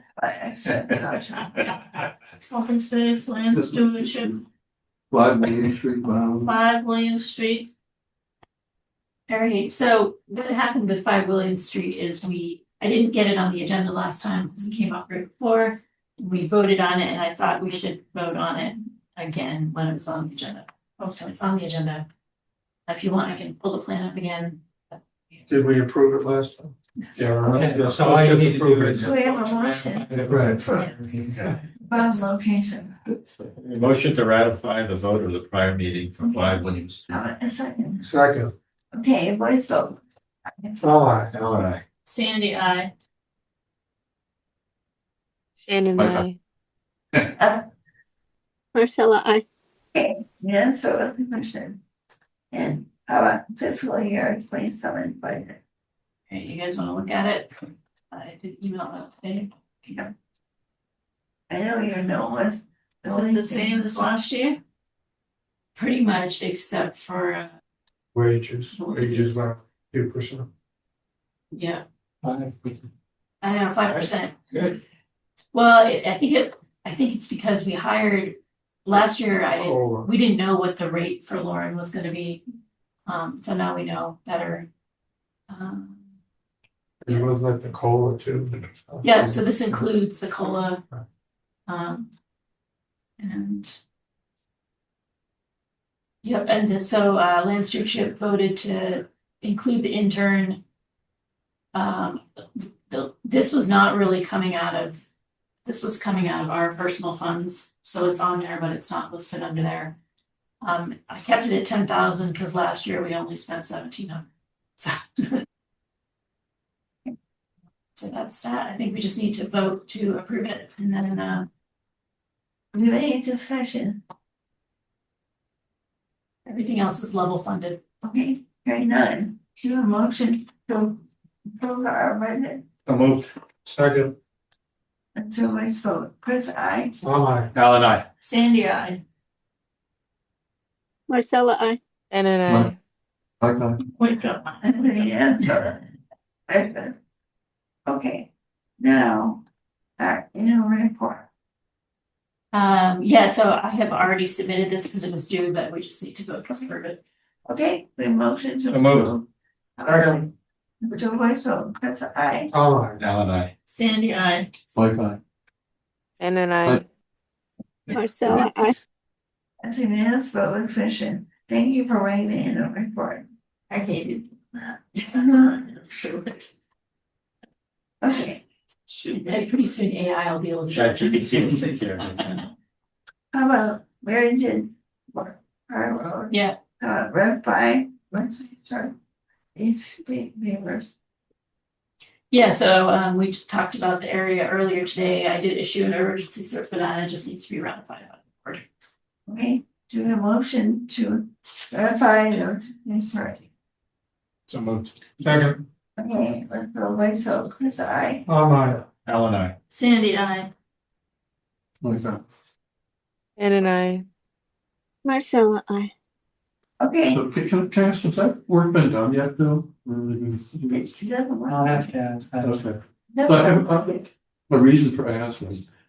I have a couple waterfall issues on plates on the, if you're looking, downstream on the right-hand side, near the abutment. Means nothing to me. I'm not familiar with the area at all. Okay. So you, The reason I'm asking is I don't want them to destroy my water quality sensors accidentally. okay, Uh-oh. And I can't, I got it. It's too far out. they're not too, they're close to the shore, but, are they are they on, in the right of way or are they on Kelly property? Are they on private property? no, this is, oh, wait. We're talking about 8th Street. Yeah, that's Kelly. East Street. There. Oh, I'm sorry, excuse me. Yeah, I was talking about Fowler. Oh, okay, yeah. Has that been done yet? No, I haven't heard of it. It's No, there. actually, in that case there, we decided, I think is a rule not to disturb anything because we thought these beavers were done for the year. Okay. Oh, they're not done harvesting trees. No, they're all very young. They drop them in A the big yard. one every morning. I get up and I check out. I bought. Oh, yeah, there is a big one. Yeah.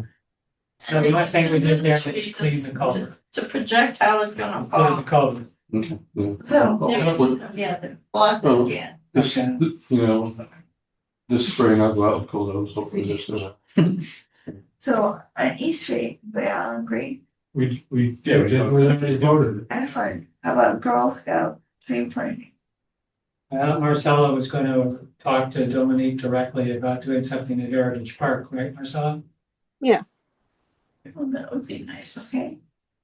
Isn't the Girl Scouts one of those transnational gangs? I'm telling fellows Faraday. On the notes. Right here in Upton. Okay. And If we see anybody with gaiters on their faces and dark glasses, we will send those girls right after them. And are we sure those trees aren't gonna impact any military radar? We have to check on that too. We can only hope.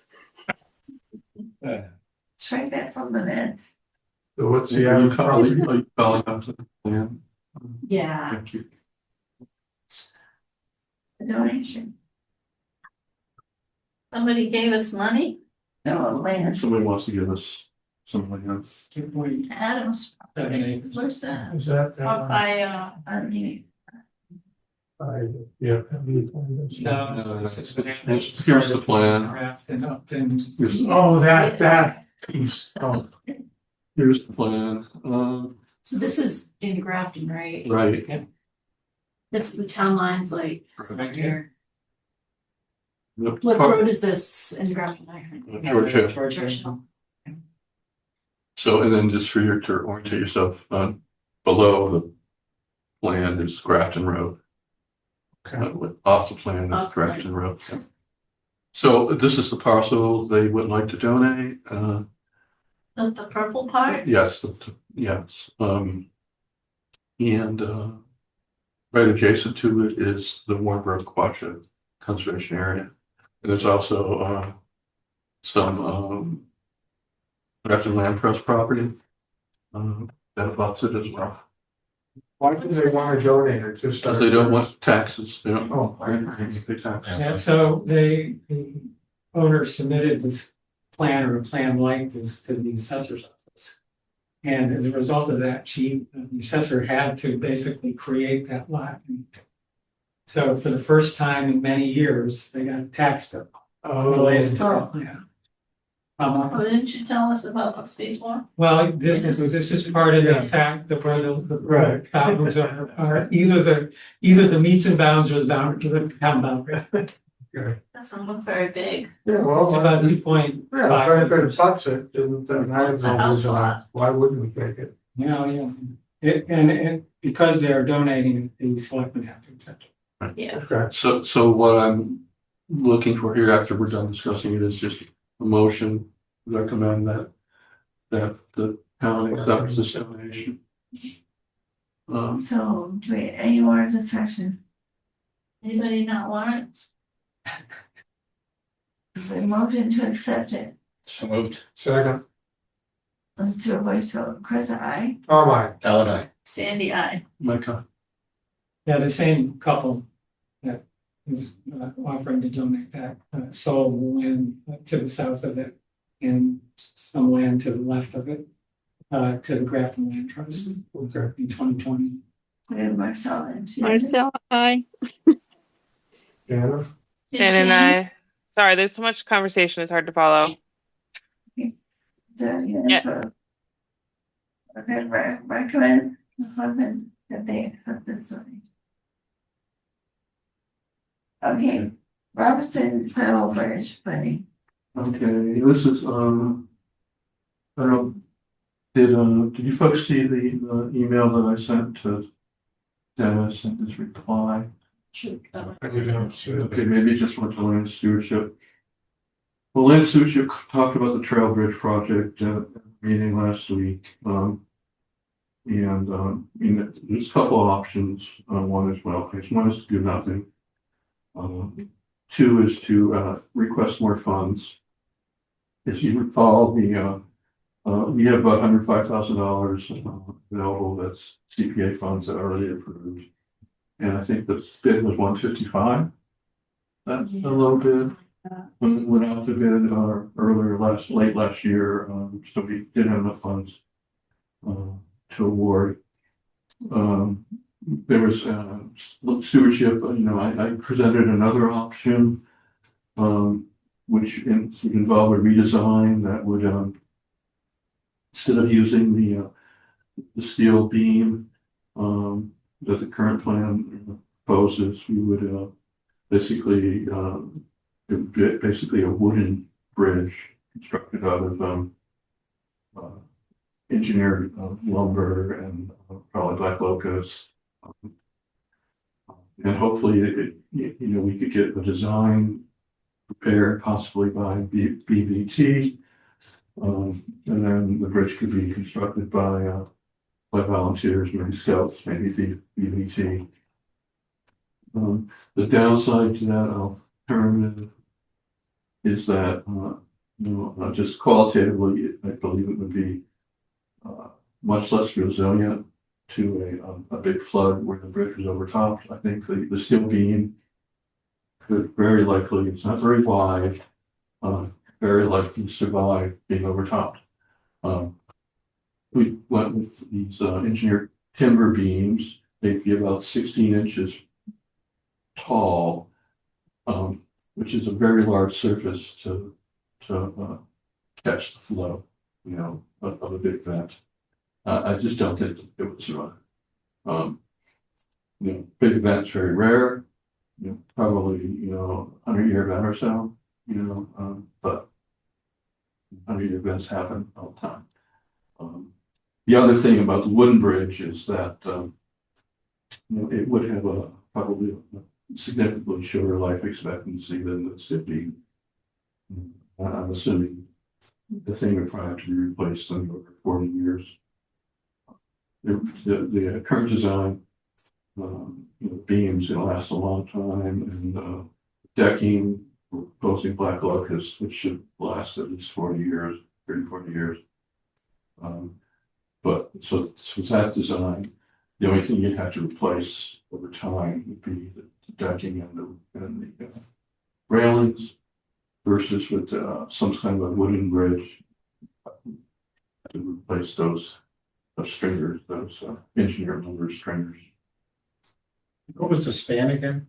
It's 42 feet. So and you can. Big bridge. Pardon? Big. It is big, and but you can buy those engineered lumber, pressure treated or beams up to like 60 feet. Is it necessary to do a bridge? Well, that's the first alternative was to do nothing. I personally think it'd be a great place for stream crossing, and you already have a trail that's coming in from Warren that could go to Fowler.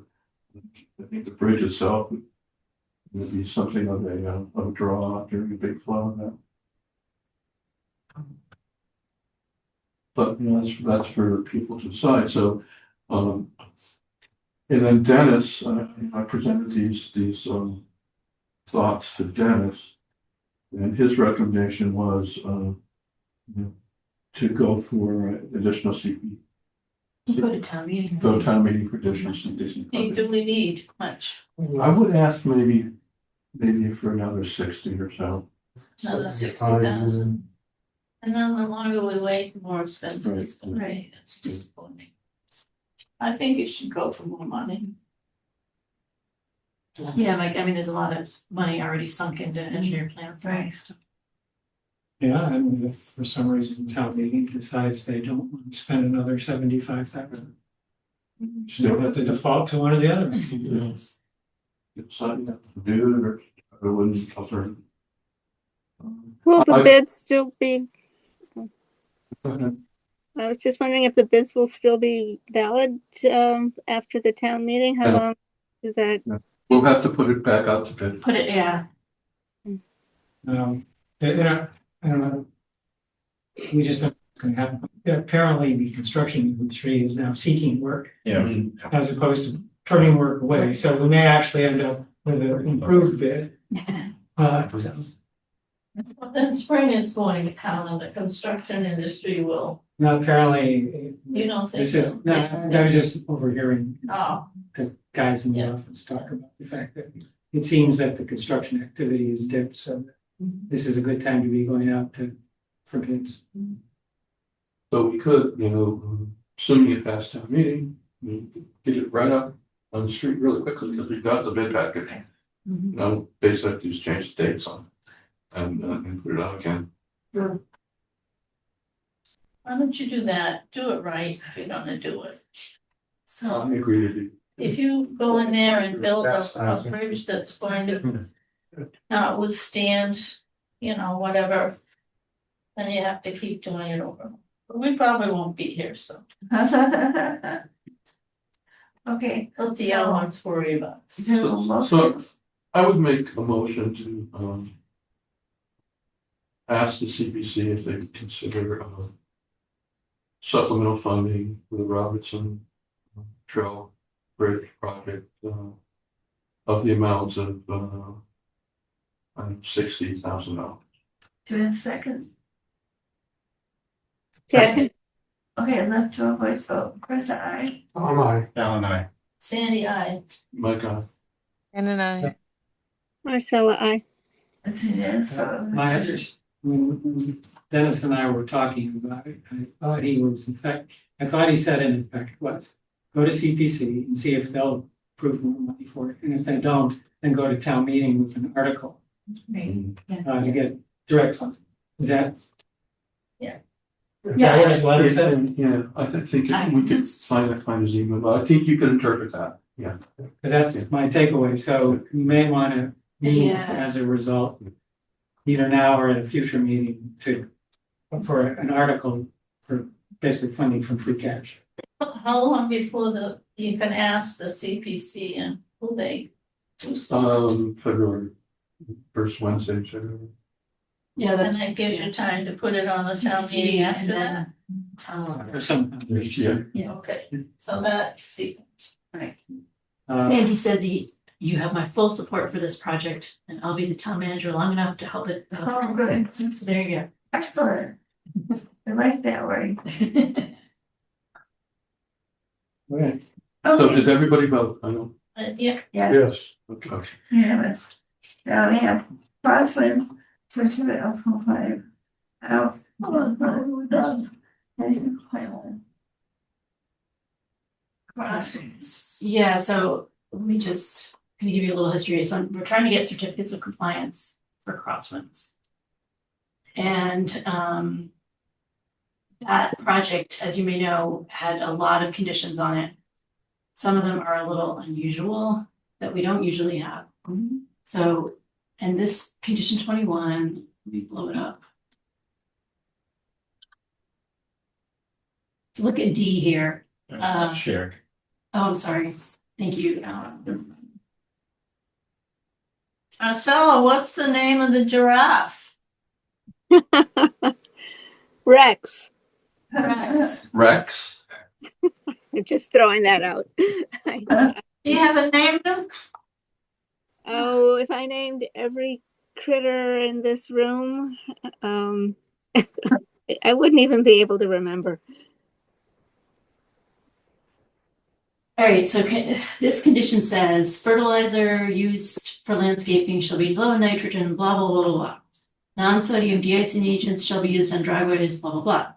And then it says this language must be on the deed or on a restricted property acceptable to the town and recorded with the Registry of Deeds. Proof of recording must be provided to the Upton Conservation Commission prior to the issuance of certificate of compliance. And the next E talks Did you about. write that?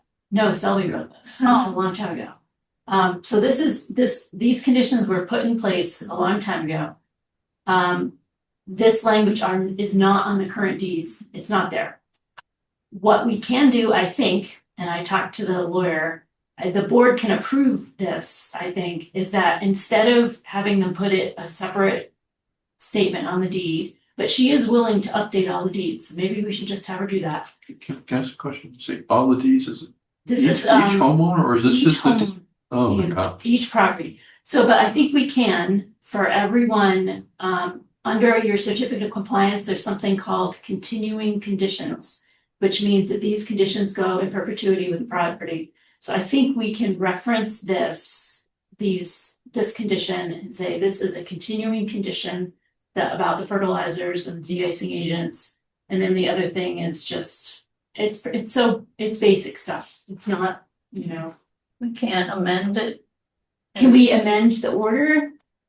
Well, I That'd be think, easy. No, I don't think you No. want that. no, I think we can just we can say that these conditions, I think we can vote to say that these will be continuing conditions and that they don't have to be recorded separately. Does that make sense? Yeah. Sounds good. And that works for everybody. And that will help. And then I think we'll actually be able to close some of these things. So I don't, Do you understand that? I don't understand this idea of not recording something. All right, okay, so the certificate of compliance gets recorded, okay? Once it's issued, and one of the things on the certificate is continuing conditions from the order.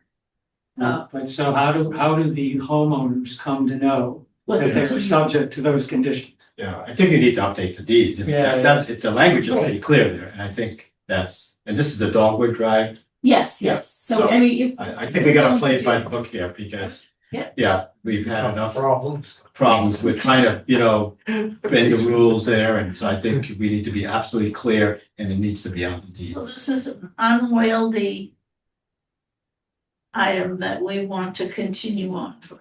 No, it's not unwieldy, it just was missed and not put on the deeds. No, but Right, they're right, pretty right. standard, pretty normal stuff. Okay. Yeah, it's, yeah. No, So someone made a mistake and didn't put them on the deeds, whoever was doing the deeds, the So- attorneys. And I'm assuming that then if some landowner objected, effectively they never get a certificate of compliance on their property. Can't sell their house. I don't think they can object.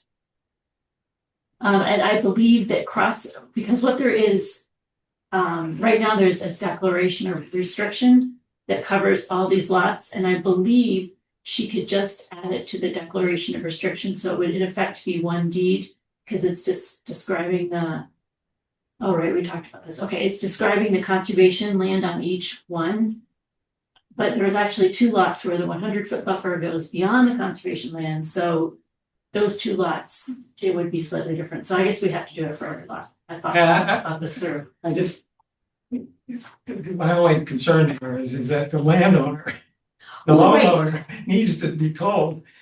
And actually then the condition has to follow the property.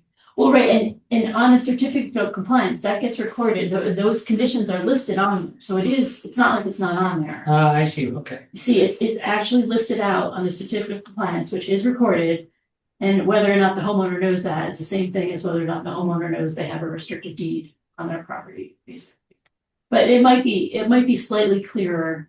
And now Shannon we have a lawyer wanting to talk about it. Shannon, I'm just wondering if these how many new properties, I didn't hear how many properties this affects, but it's not free to record confirmatory deeds, so who's absorbing that? Right, so Eastland is absorbing this cost, and I did talk with them.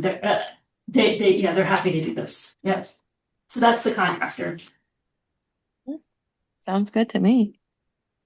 You know, Mary, for layer D, how easy is it to make sure they're doing that?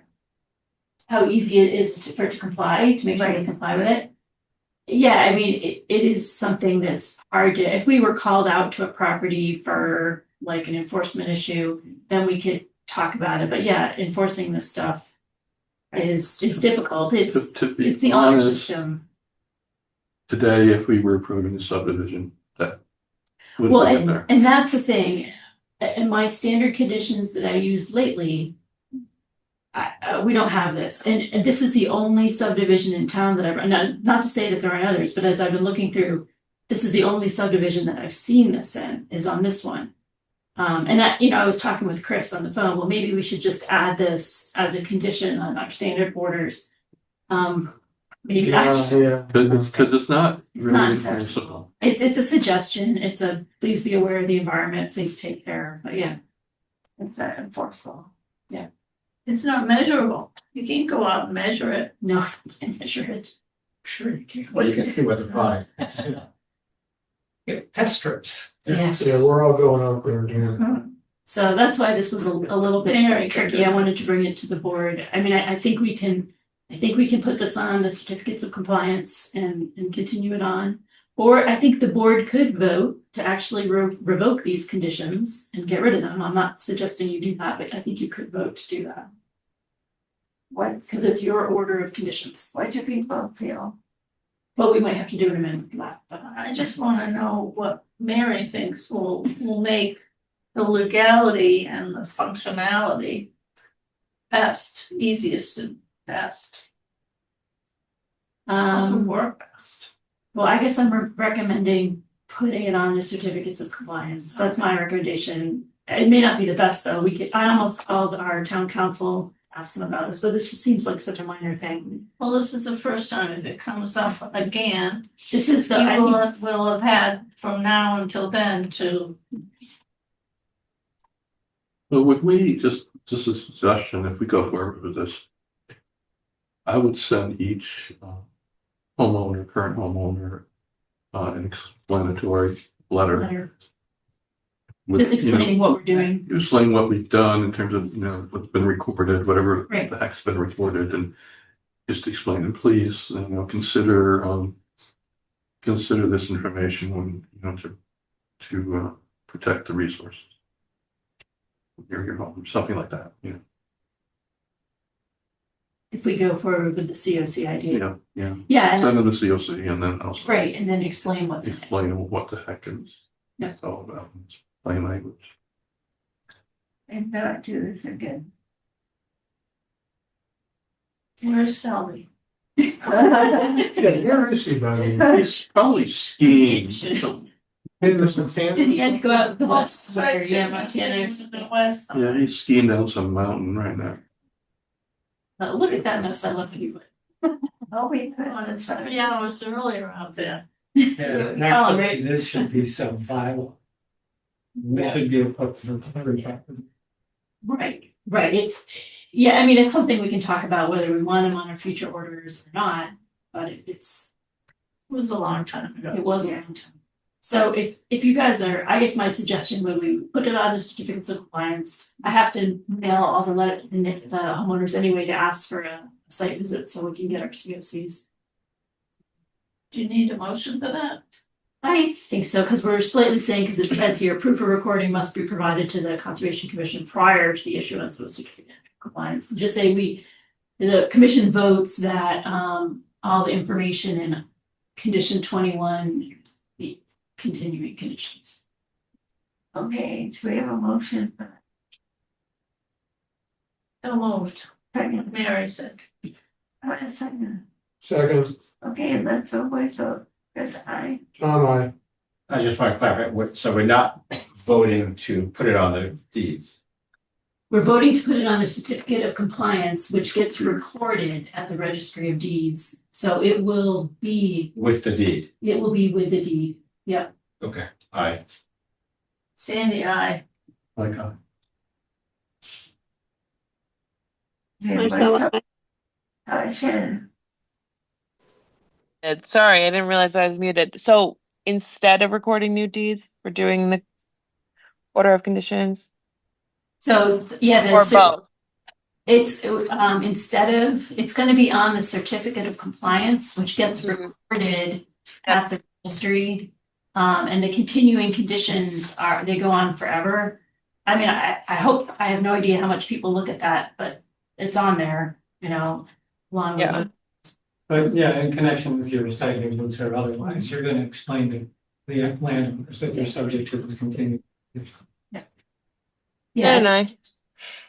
typical continuing conditions are, there's a limit of work and I promise not to do anything beyond the limit of work. That's the most standard. minutes, so everything. And now I think we can learn. You looked into it, right? Second. So move. Okay, Alright. Aye. Bye. Aye.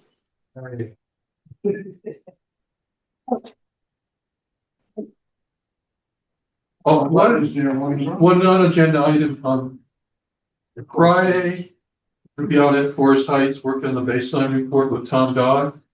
We're gonna meet at 200 North Street at 11 o'clock. But if anybody hasn't seen Forest Heights, let's walk around.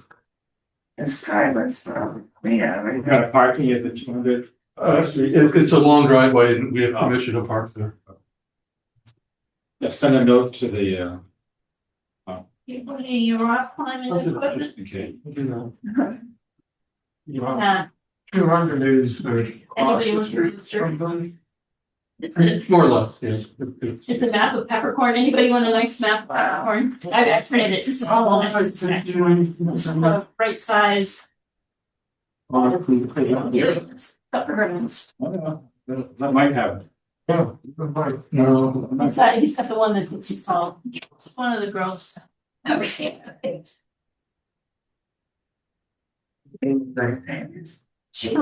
I'll make art out of it. Oh, no. Thank you.